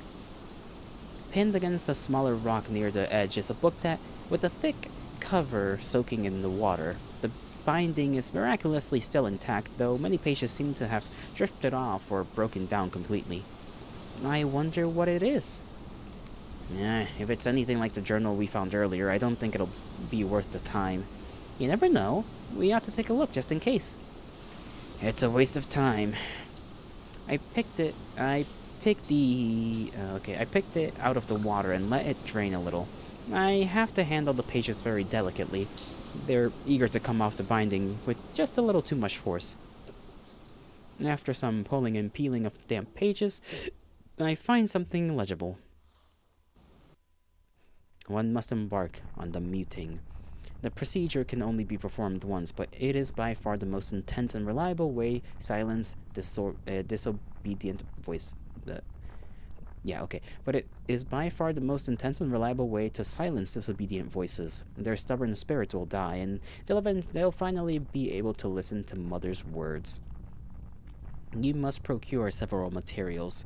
First, a blade. The older, filthier, and rustier the better. Please consult the weathering guide in the appendix if you only have access to clean and well-maintained blades. Second, a clamp to hold the blank in place. Once prepared, need assistance from comrades as resistive tendencies may also need to be restrained so you do not harm whoever is assisting you. After being properly restrained, use one hand to stretch the blank taut, a cloth or blank keep grip, using the blade sawing motion to do not stop. Failure of the spirit will break Mother's heart. It becomes illegible after that. What did it say? Nothing good. You were right. I toss away the journal and start storming away. I can't be here. What? It was your idea. Yeah, well, it was a bad one. I just want to get moving on. Lizzie, did you hear that? Oh no. Huh? What did you hear? Another one? Oh, well, something burst out of the water. Leap out of the way? I tried to get away from the thing, toiling through the furious current pushing against me. Oh, well. I looked down in horror to see my leg being sucked into the filthy, disgusting mouth of this horrible pink freak. Its thin needle-like teeth punched deep into my flesh. Every time its mouth sucks and the teeth slide in and out, digging it in just a bit deeper each time. The pain is teeth-clenchingly excruciating. If I don't do something fast, I'll be short a limb, or worse. I can barely think through the pain. It takes everything in me to keep my wits about. What was there to even do? I don't know, try pulling it? I quickly hooked my right hand under the creature's lip and pulled while pressing down my leg in with my left hand. The creature resisted, biting down a bit harder. Painful electric jolts of pain fired off haphazardly. No, this hurt like absolute hell, but I was not about to let this thing kill me here. Damn, Pucks is doing absolutely nothing to help us out, huh? I pushed my muscles to their limits as the adrenaline numbed the pain and I set my neurons afire. Then, finally, the creature was flung away as it came loose from my leg and landed with a splash. I stumbled back, grasping heavily. I was fine, although I could already feel a flare of pain near my ankle. It must have severed a tendon. Ah, fuck! One of them things has my fucking leg! Another one has Pux's leg in its mouth, up to the knee. The water turns increasingly red as Puck struggles. Pucks! I'm coming right over! The water tries its hardest to pull me away with its white foamy claws as I slash my way to Pucks. I have to get to Pucks. I can't lose someone else. There's no way I can make it on my own. Finally, I reached him. The blobby fish freak was biting down hard on Pux's lower leg. So much blood. I'm gonna be sick. I'm gonna be sick. No, get a grip. There's no time for that. If I didn't get it off him, he'd have his leg ripped off and eaten. I gotta try and just pry it. Prying it off worked for us, I quickly hook my leg, my left hand under the thing that looks like a lip and pulled while pushing on Pux's leg with my right hand. Ah! This had to hurt like hell. The thought brings me to tears. I'm sorry, Pux. I've almost got it. Hurry up! Ugh. I use all the strength I can muster, and finally, it comes loose off his leg. In a panicked moment, I'm holding it while it tries to suck the air towards my hand. It tries to guide its spiny teeth to my palms. Like touching a hot stove, I chuck it away from me as fast as possible. Pux is breathing hard and wheezing. In moments he collects himself. Ooh, shit, that hurts. Fuck me. Fuck me. Are you alright? Yeah, sure. Yeah, I'm fine. Let's go. I think he's lying, but there's no time to tend to him anyway. Because the both of us are suffering the same injury. Or similar enough injuries. The water ripples and splashes in the distance. More of the freaks are coming. I have to come up with a plan fast. I look around. There were 3 paths. First was a direct path to the entrance, straight through the current. It was undoubtedly the shortest distance, but the pushback of the water might make that not even matter. Then there was a path to the left which looks really easy to reach. It circles around the area before terminating at the entrance. It was a long run, but arguably the easiest overall. There was a path I could see on the right, which was almost as short as the straight-on path, but out of the water. The shortest distance, and I wouldn't even have to wade through running water. That seems like the best shot, although, you know, it might be too good to be true. Let's just go to the right, and if we die, we die. However, we would have to climb a somewhat steep rocky face. Not impossible, but definitely tricky when we're drenched and in a hurry, and in pain. We are both hurt. So climbing is not in our skill set currently, I think. Well, it would be great if we could decide within the next century. Shut up! It was a showtime.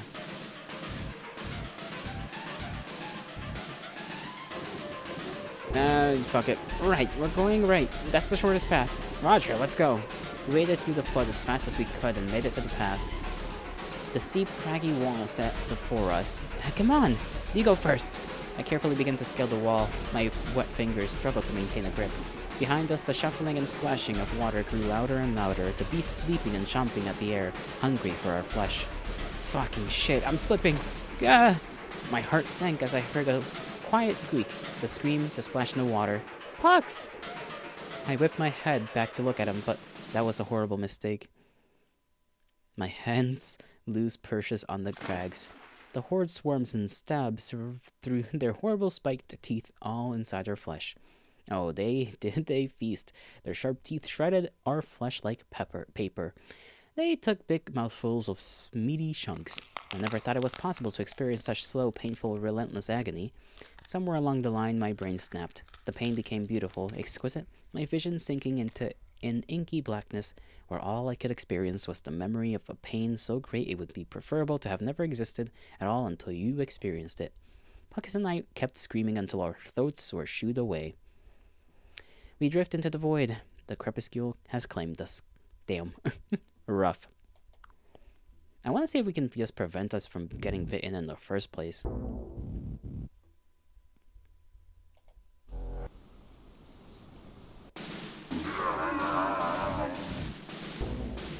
It was coming at me no matter what, and with the water rushing against my legs, there's no way I'd get away so fast. I shove it away with both hands. It feels like hard jelly and leaves a gross slippery ooze on my hands. The putrid thing is flung back and lands in the water with a splash. Okay, we just have to shove it away. You know, that makes more sense than trying to run away from it when we're not suitable for these conditions. And this one, we just have to pull it off his leg.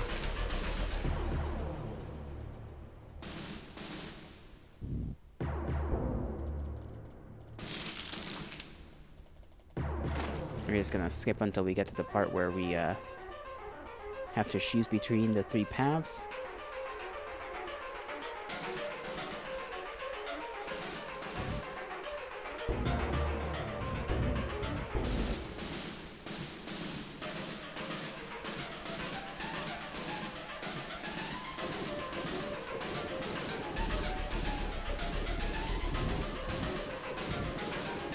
maybe the longer path. Come on, we're going left. Right behind you. We waded through the flood as fast as we could and made it to the path. Fox and I ran as fast as we could. Our legs were on fire. Our lungs were full of pins and needles, but we kept a good pace. The beasts weren't nearly as fast climbing on land. There it is. Okay, I thought there was water on that path too. We were incredibly close to the entrance tunnel. It was likely we'd lose them in there. Our feet hit the landing and a long open hallway stretched before us. And we made it! Through there! The sound of the blobby freaks dies off behind us. Against all odds, we managed to survive. I really hate it down here. Ditto. We continue down the corridor. It brings us to a room full of pipes and giant metal containers. Wow, look at this place. It's huge. It kind of looks like a refinery. Now, what is it with these rooms? Do you think there's a rhyme or reason to them? It doesn't really feel like a place that makes any sense. How do we go from a mine shaft to a cave to whatever this is? It almost looks like a big version of a water treatment house. Yeah, it's very strange. Maybe we're walking through the remains of an old world. Maybe people lived here before. I don't know. Me neither. Yeah, at least it seems like there's nothing dangerous here. Now, you know, something I thought about. Why haven't we seen any bodies yet? Huh? I mean, people come down here and die a lot, right? Shouldn't we have seen some corpses? Huh. Come to think of it, I don't know. Maybe the monsters just eat it all. And even the bones? It just seems too neat. It's like someone comes in and cleans up the place or something. Either that or we're the first ones here. How could that be, though? We've barely gone far in. People say this place shifts and changes over time. Maybe the bodies get lost in all that. Maybe. But it's weird that we get stuff like journals or writing on the wall. It's like it's being placed... We barely get to read anything. It's like it's being placed right there for us to find or something. Oh no, there's something here too. When isn't there something? Every room has a something. The third time's the charm, I suppose. Ew, okay, I don't like these things. What are those? Shit, there's tons of them. We gotta move now. But where can we run? Huck scans the room quickly. Up there, the second floor. There's a room up there I think we can use. Where? I can't see it from here. There's no time. We have to move now. Just trust me. Okay, fine, but how are we gonna get past them? We should split up. We should and split them up. Pick a direction, left or right. I'll take the opposite and we'll meet up, okay? I'll take the right because right is correct. I'll take the right. Got it. I'll head the other way. Puck tears off in the other direction, throwing curses left and right at the swarm. Truly awful stuff. It flusters me to hear it. Most of them seem to follow him, but I still have some trouble of my own. You've done it before, Lizzie. You can do it again. Just gotta think fast and smart. Fast I can do, smart not so much. Or just go with my gut and pray it works out. I'm not entirely sure how much of which is I've been doing up until now. None of this really has felt real thus far. I'm running out of time. Stop talking to yourself, Lizzie. How we have to act? Dodge. I noticed something about the flapping freaks. They have very little control on the dangly portion of the bottom.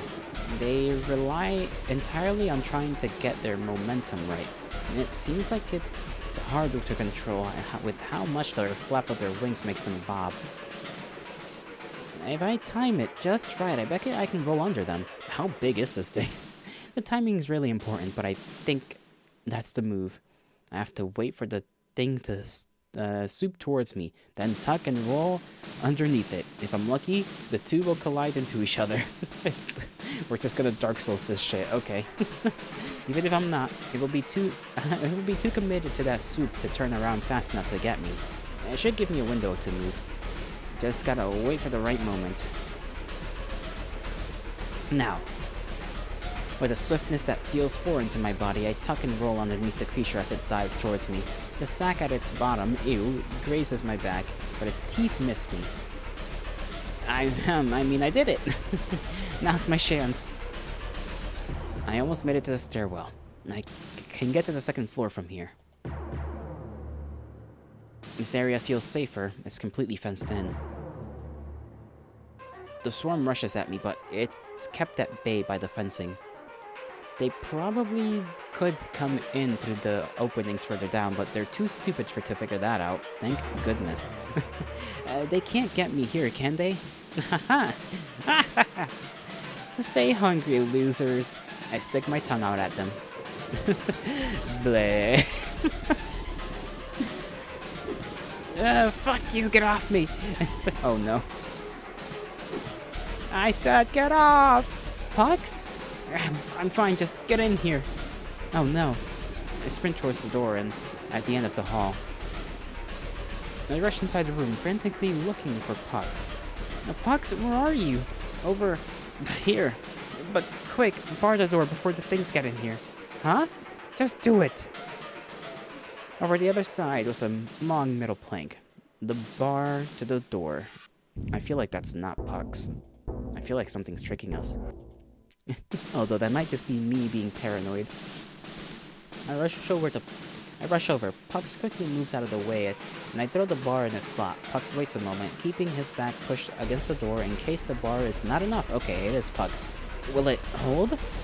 He asks in a voice that sounds as if it's being forced to sound forced through a sieve.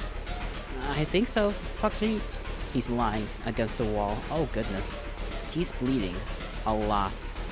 Large puncture wounds along his torso. Rivers of life essence stain his thick work shirt. Red and blossoming flowers of red. Slowly blooming. Pucks, look at you. He coughs. Yeah, I know. Looks like shit, huh? At least you still look okay. I can live with that. Or die. That works too. He coughs and sputters like an old generator. A soft machine breaking down. Don't look at me like that. I don't like seeing you like that. I'm just not gonna make it. And that's okay. I knew what was coming. You can make it though. There's something about you. Something very special. My lips begin to quiver, my eyes blurring slightly as warm tears roost themselves in the dark. You got that energy, team. Home's a fucking hellhole. Everyone with eyes and a brain knows it. Everyone feels it. I'm sure you do too. And yet you smile a lot. There's a warmth to you. You're terrified of it all the same as the rest of us, but you're smiling. You keep it up somehow.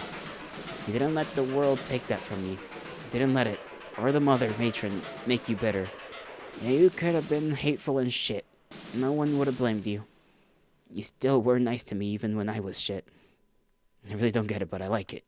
And I hope that's never taken from you. I think what the Mother Matron says is all horseshit. But if the womb of paradise or something that can be is something that can be found, I know it'll be you who finds it. I believe in you. You're a real warm person. Pucks? Pucks? Pucks, wake up. I shake him hard. I lightly slap his cheek. Please, wake up. Please? He doesn't wake up again. He's gone forever and I'm alone. Well, that's two of them down. The Three Musketeers are just one now. He's gone forever and I'm alone.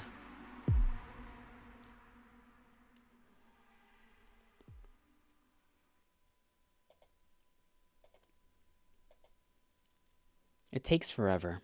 I finally get a hold of myself somewhat. And I feel so weak. So much death in this place. I really want to give up. But I can't. I won't. I will survive. I will make it back. I have to. I won't have my friends die in vain. I decide to get up and look around the room for something that might be useful.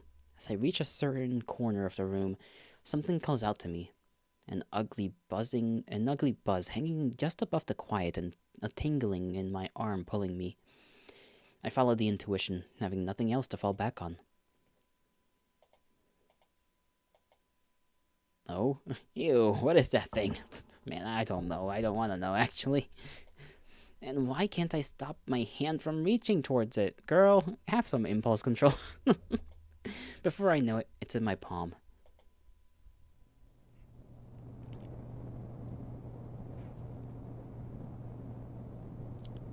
You're doing well, Lore.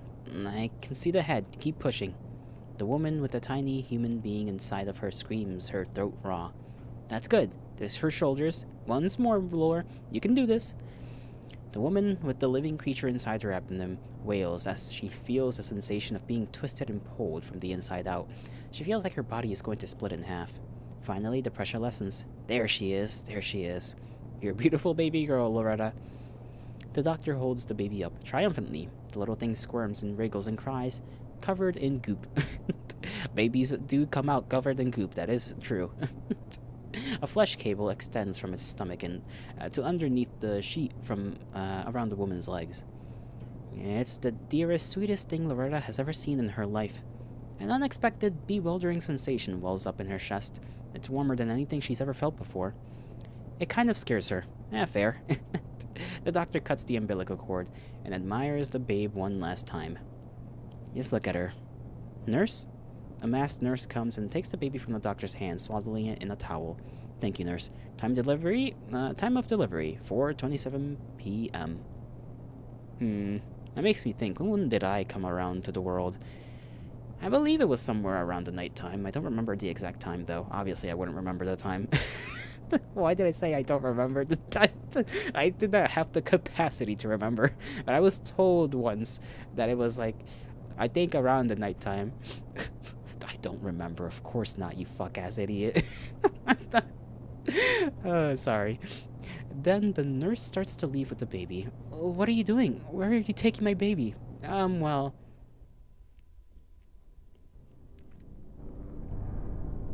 A man in a suit. A man steps in. A man she's seen before, but he looks wrong. He's too tall, he's too long, his skin is pallid, almost like stone. It was very different than the face she'd seen on television and in the newspaper, but it was him. The shape was him. It was the man this place was named after. He stops the nurse a moment. He peers down at the swaddled baby. He tilts his head in a curious way. He strokes the baby's cheek with one of his gray hands. Loretta wants to scream at him to get his fucking hands off her, but his presence is disarming. It freezes the room immediately. You can feel something drain out of you every time he walks in. He finally waves the nurse off. He turns to Loretta and begins to speak. His voice is something strange, and his lips do not move. It's okay, Loretta. Nothing to worry about. Your baby will be fine. We're just borrowing her. She's beautiful. Did they tell you she was a girl? She has your eyes. What the fuck are you gonna do with my baby? Why, she's going home.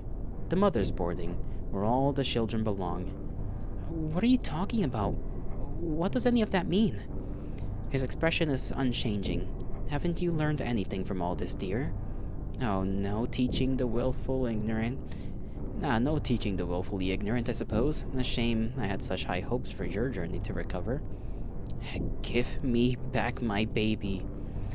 He returns his gaze to her. Something in his eyes makes her feel like a cornered animal. There's a dark intent in the window. There's a dark intent behind the window of his eyes. No, your child has a grand purpose to serve, just as all other children born here. If you don't give me my baby back, if you don't give me back my baby, I'm going to fucking kill you. Mothers, always breaking into hysterics. Wilson, you know what to do. Let go of me. I'm sorry, Loretta. Really. I'm going to. Well, that was odd. Another flashback that's just as weird as the others. The only normal-ish one was the one where she was in the hallway waiting and the other girl came to talk to her. The world turns dark.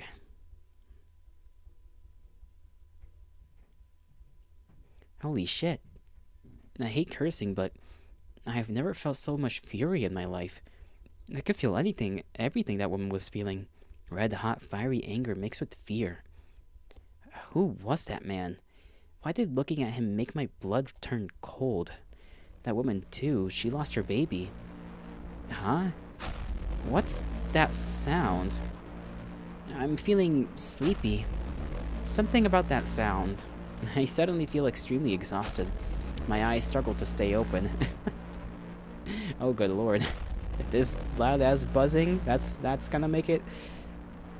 make her sleepy? I feel like I'd do the opposite, but you know? Let's assume it's just some fucked up magic. There's a noise on the floor. Ah. The lad. A horrible man-shaped thing appears before me, as if he just grew out of the floor. He stares at me a moment, then slowly waves his hand at me while glaring and blinking. And then I fell unconscious. Well, you know. This can't be good. No, there's the other us, and the fleshy sounds are back again. The flesh sounds are back. That's the rude one, Punxsutawney. Puss, whatever his name was. He's dead. Dead. Did you see his face? I never liked him. Him and his stupid helmet, his stupid metal bird. Does he think himself an Edison, an Einstein? No, all he is worm food. Then he'll be dung, dirt, and then someone will bury their loved one in him. Dirt protects a body while it does brain function for me a little bit. Dirt protects a body while it desiccates and rots. You see it all now, don't you?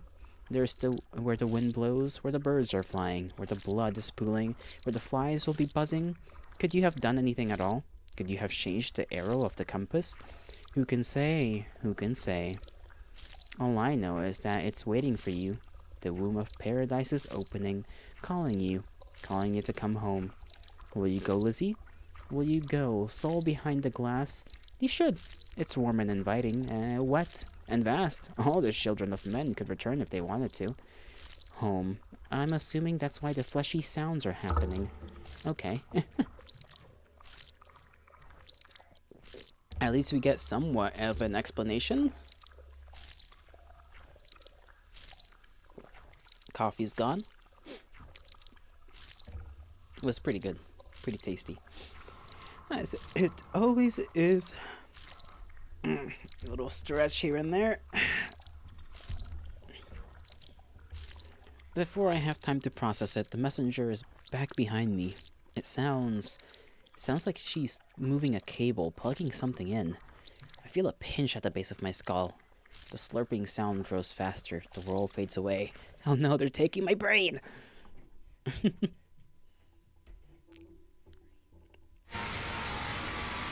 Paradise. Paradise.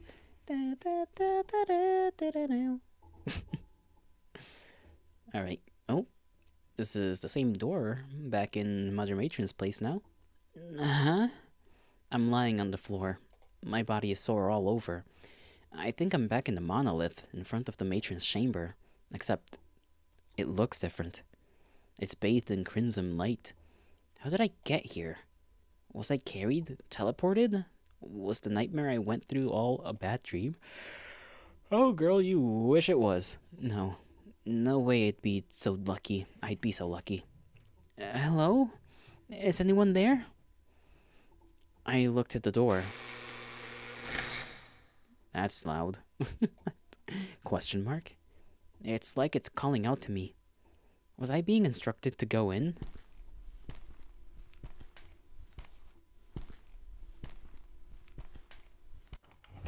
It's open. My instincts are telling me that something unspeakable is beyond this door. I mean, yeah, probably. And yet, something even grander compels me. What is this, fucking Stonehenge? My eyes struggled to truly take in the sight before me.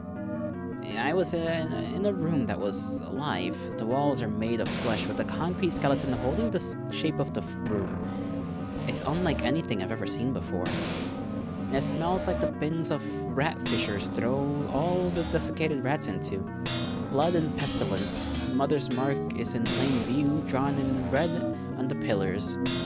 I gaze upon the abominable architecture and I'm unable to blink. Then that's when I see him.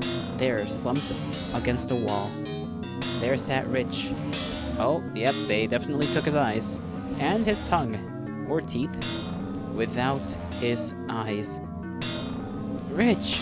No! His chest is slowly expanding and contracting. He's still breathing. Oh, well, at least he's alive. I hesitate to say he was alive, but his body is working, it seems. The same difference. I reach my hand to touch his shoulder. He jolts upright. His mouth opens for a moment, and I see there is no tongue. Oh no. Can he even tell that I am here? Ah, my dear child, you finally arrived. It came from behind me. I slowly turn, fighting my body the whole way. I know that what sits behind my back is something so dreadful that ignorance seemed like a paradise. But today I see reality for the first time. A glimpse of the true heart of the boarding. In front of me at the center of the room of flesh stands an abhorrent, towering thing of meat with these horrible, spindly appendages and crimson black eyes that make my soul feel puny. Horrible, horrible thing. Does speech escape your tongue? What feeling does the sight of your progenitor inspire inside of you? Who are you? You know the answer to that question. I was right. I did. I just wanted to be told I was wrong. I mean, me too. Look at this fucking thing. You're the Mother Matron, aren't you? Correct. You always were clever. The nightmare tilts the wrinkled mass that I assume is its head. Its eyes squint at me. There's a warm stank air coming out the front of it, though from what orifice I do not know. The air currently goes in and out. Is it smelling me? Eureka, fear, awe, confusion, and delectable terror. It's dripping from the wrinkled jelly. Thoughts are rattling around inside your skull. Run away from the horrid monster. You'd throw yourself into a pit of acid, razors, and salt if it meant you'd escape me. It's delightful, decadent.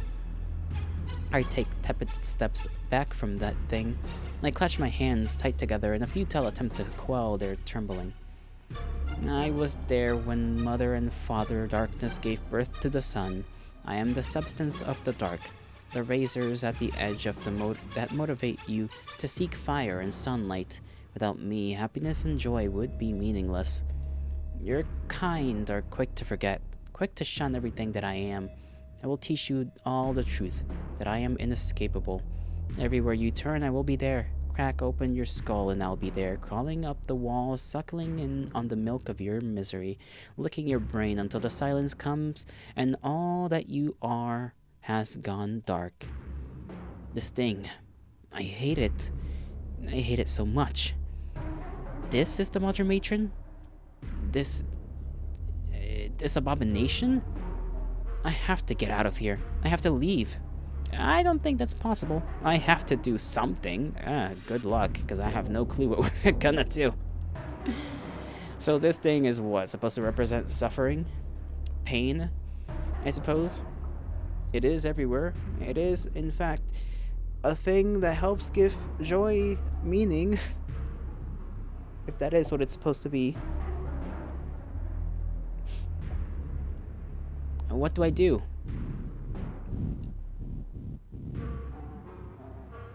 None of those options are good. I can't move? My brain and my heart are screaming, but nothing happens. Oh, what's the matter? Can't seem to move. Do something, literally anything. Save? My body trembles, my legs feel like they've become boneless in fear. I fall to my knees. So many things you would love to try, so many things you wish you'd tried before. Do you really need to squirm so pathetically? I gotta try a little bit, you know? Is that all you little vermin can do when grief and misery overwhelms you? I'm begging you, please, please! I'm trying. But nothing happens. I've lost myself, lost control. My body moves on its own. I curl into a ball, wrapping my arms tightly around my knees, trying to make myself as tiny as possible. It's so uncomfortable. Hot, salty tears are running down my face. My teeth are shattering. Yes, that's right. Become what you were when you entered the world. A sniveling little babe. Fresh mat for the rats, for the beasts below. Your mother saw something in you back then, you know? When you were first born. Her eyes glowed like starlight at the thought of you. She was ready to die for your sake. And she did. My mother? My real mother? Would you like to know how? Is this information I really need to know? It feels like the answer is something that I will never be able to unhear, no matter how desperately I would like to. What would be the worst thing you could ever say to me? Well, you know, the truth hurts, but it's a good thing to have, I guess. Do I have to know? Yes. Unable to utter a word, I simply nod. Someone has to know what happened to her. This will be the only chance I have. I threw her to the ground and peeled the skin off her body into thin strips, layer by layer. I retracted her teeth into her gums and skull. I tore her breast off and threw them aside like the rind of peeled fruit. I tore her nails off slowly one by one, and then I buried them in her flesh. I made the talons of her ribcage clasp inward and chew her organs. I sucked her heart out from her throat and splashed it like a rotten grape. Crushed her limbs into the center of her body. The bones cracked and splintered, and marrow and blood and juices splashed all over the room. Interesting. I mashed her and everything that was her into a ball of meat and putrescence. One of her eyes was still intact at this point, believe it or not. It had shot across the room. I made sure she was alive for all of it. She felt every second. She saw every second. And then I picked you up and took you home. A pity, though. Her misery tasted stale. Wasn't even worth the effort. You, though, you've always smelled delicious. Out of all my cattle, you've always had the most savory aroma. Cattle? Have you not realized? You and your siblings are nothing more than my substance. You grow in my pastures, suffering sweetly all your lives until you're ripe. That makes sense, actually, you know? The best of you are sent to the crepuscule. The mid-grade meat dies to the beasts, and the high-grade meat makes its way to me. By the time you're succulent and dripping with misery, by then you're succulent and dripping with misery and grief. That can't be true. We're just here to suffer for this thing's own sick pleasure and amusement? Were the hallucinations her doing too? But then everything we were doing, what was it for? But what about the womb of paradise? Forgive me, child, but I cannot contain my appetite any longer. I must feast. I cry for help, but no one comes. An inordinable amount of time passes. I was gone from myself. Things went dark. Then things went even darker.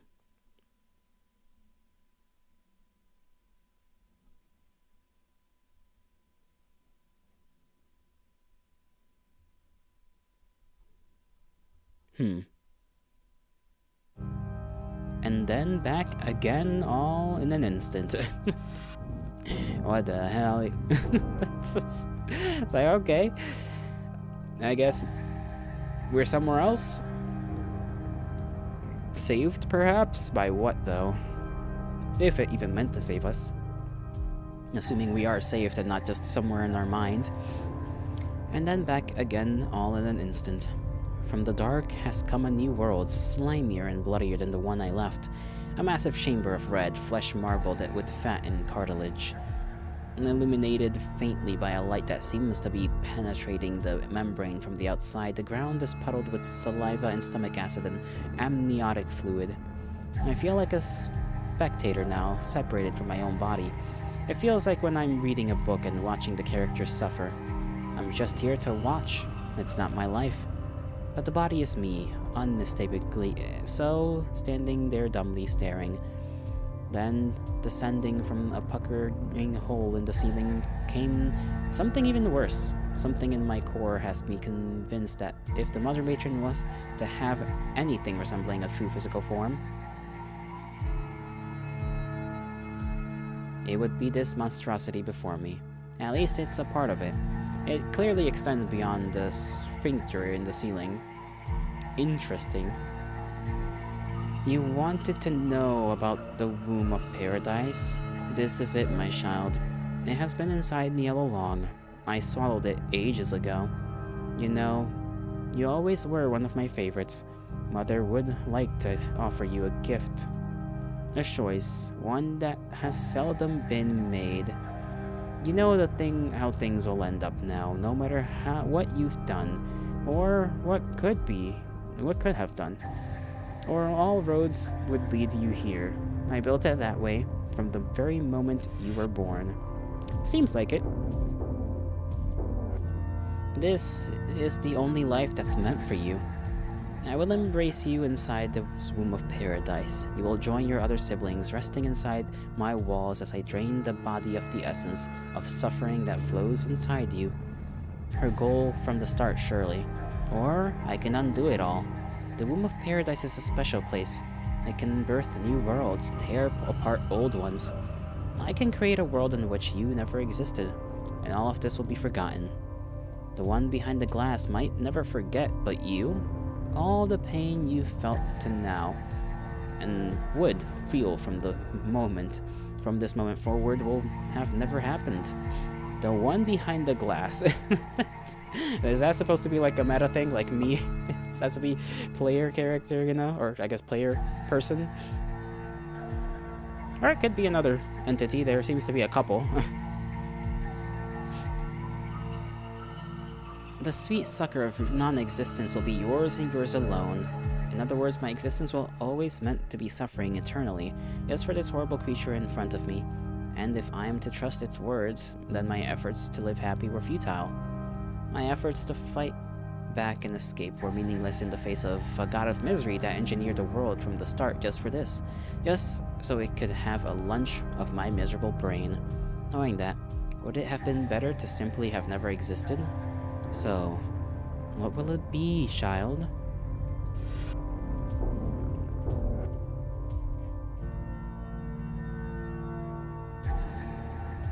You know what? Why not? Let's just live with misery for eternity. Then welcome, my dear. Welcome home. Mother's been waiting for you. Let us embrace delectable misery together for all eternity. And then I sleep. We're gonna see both endings anyhow. This is an interesting tale.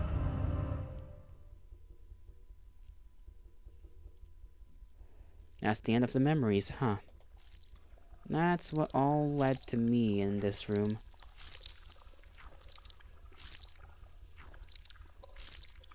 No, it's not just a room.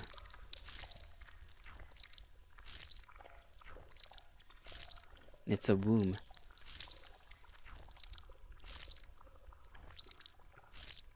The womb where I was born, or maybe just one that feels similar.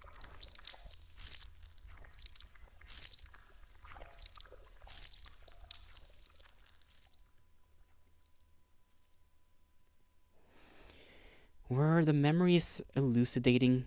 Did they give me all the puzzle pieces that mattered? Maybe you figured out something I can't? Maybe. It wouldn't change the reality, though.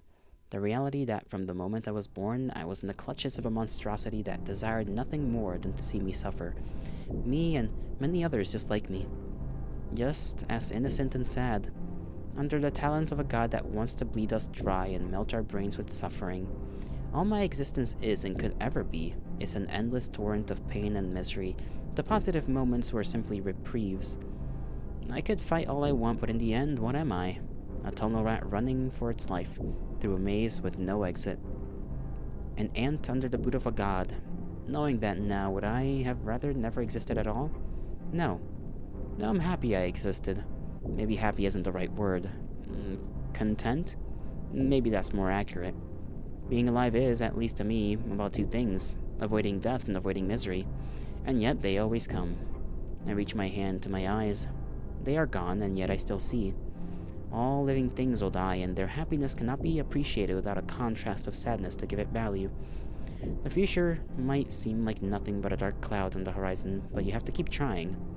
If I had never existed, I wouldn't have met my friends, Janie and Katie, Spruce, Rich, even Pucks. I wouldn't have gotten to eat food that was so delicious I wanted to cry. I wouldn't have gotten to feel proud learning to sew and making my sweater. I wouldn't have gotten to read those books that touched my heart or made me feel like going on a magical adventure.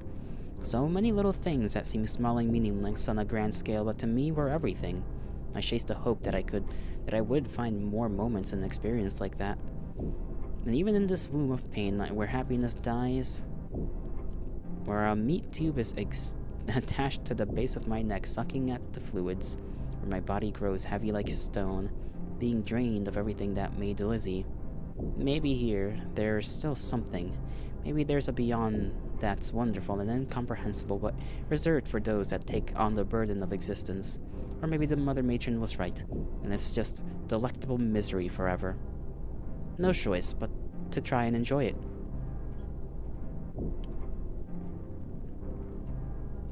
Hey, she kept the smile though. Thus the embrace ending, in a time and a place far away in the past. Oh, a little epilogue? A woman with dark hair wearing a hospital gown stands in the nursing room. She's covered in blood. Tired, worn, she's lost a lot of herself along the way here. There's a weapon on the floor, sticky with blood and bodies. Shh, Mommy is here, sweetheart. Mommy is here. I figured out what your name is going to be finally. Lizzie. That's your name. Lizzie.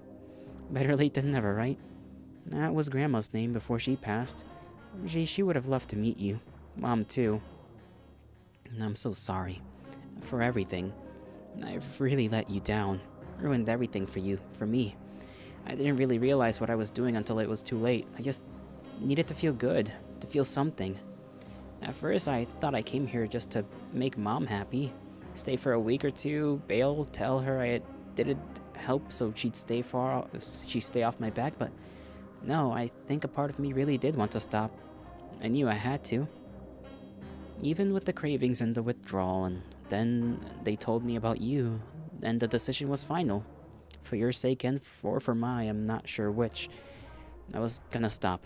I was going to get off this stuff and fix my life. But I guess my chance for that has long since passed. This place, those people, that slimy Mr. Wadey, it's not really for us to get better. It's for all of us to get worse.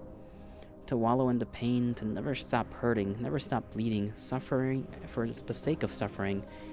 I came here to get better. They told me that's what it was for, but it was to make me worse. All of us worse. That's all life really is, isn't it? Just long stretches of misery, spending all our efforts trying to escape it, distract ourselves from it. But it's a misery all the way down. I say that, and yet looking at you makes that feel untrue.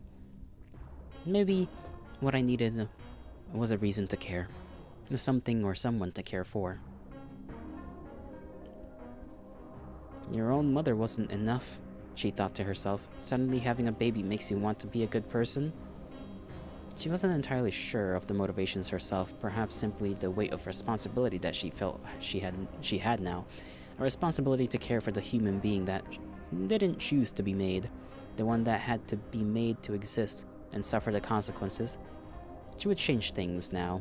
She would do whatever she could to right every wrong.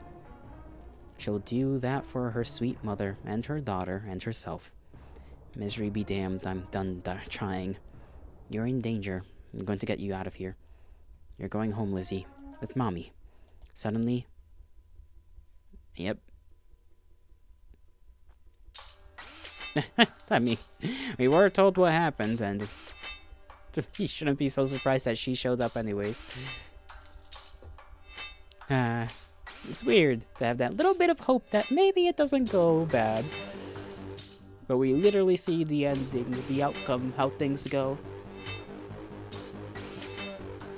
Can you imagine that? You're just like some poor woman trying to get your baby out of danger, and then you just get faced with fucking eldritch entity as a consequence. Like, oh great. Like, why do I hear boss music all of a sudden?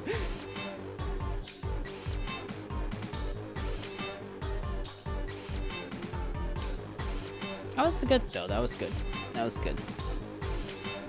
It is kind of certainly a way to look at life, right? That it's all, I mean, I guess it's kind of true. It's misery along the way until, you know, with bits of joy and happiness, and that's what we try to make last, but never, you know, never last forever. But we still enjoy that, and we still find it worthwhile, so we keep it, you know, we keep it going. Keep it going to get more of that. Wonder what that little face is. You know, it's got a little face in there. Was that there before we got the ending? Maybe, and I'm just too dumb to remember it. We're gonna check back to see what the other ending provides. Silence. Long, agonizing silence. Then she simply begins to laugh. And then I sleep. I would imagine she's not gonna keep her end of the deal. She's just like gonna do that for the sake of fucking with us. That's the end of the memories, huh? So it led to me being in this room. Not just this room, it's a womb. The womb where I was born feels similar.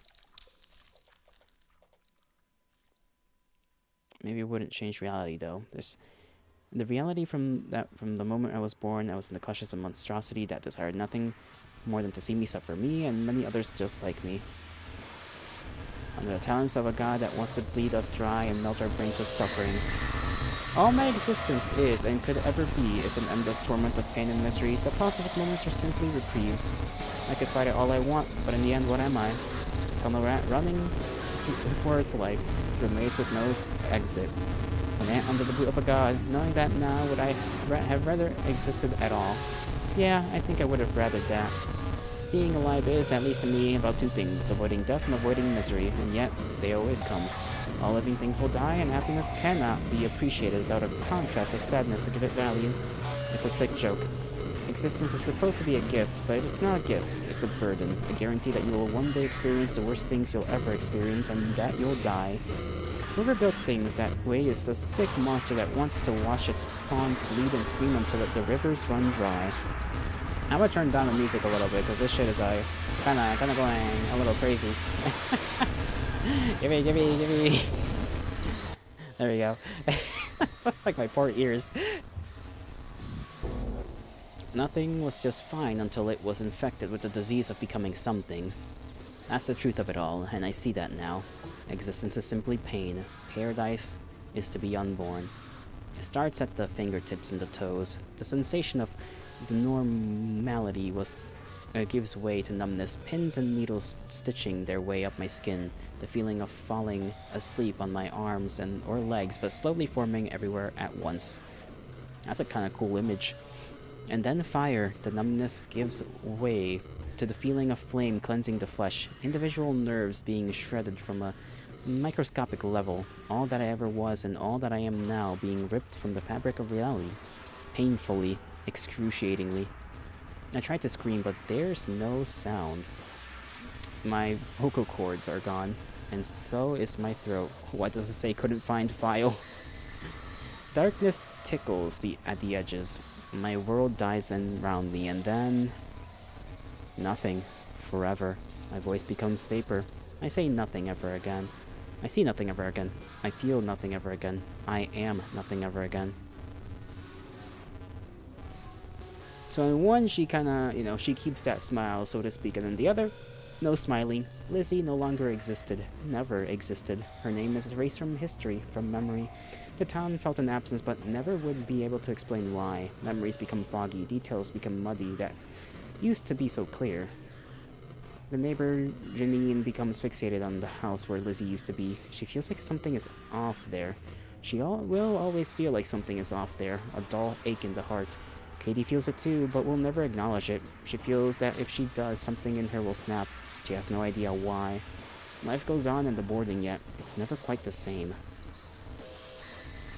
The Mother Matron starves for a while until the next expedition, but she cannot stop laughing. Okay, so she did keep her end of the deal. Interesting.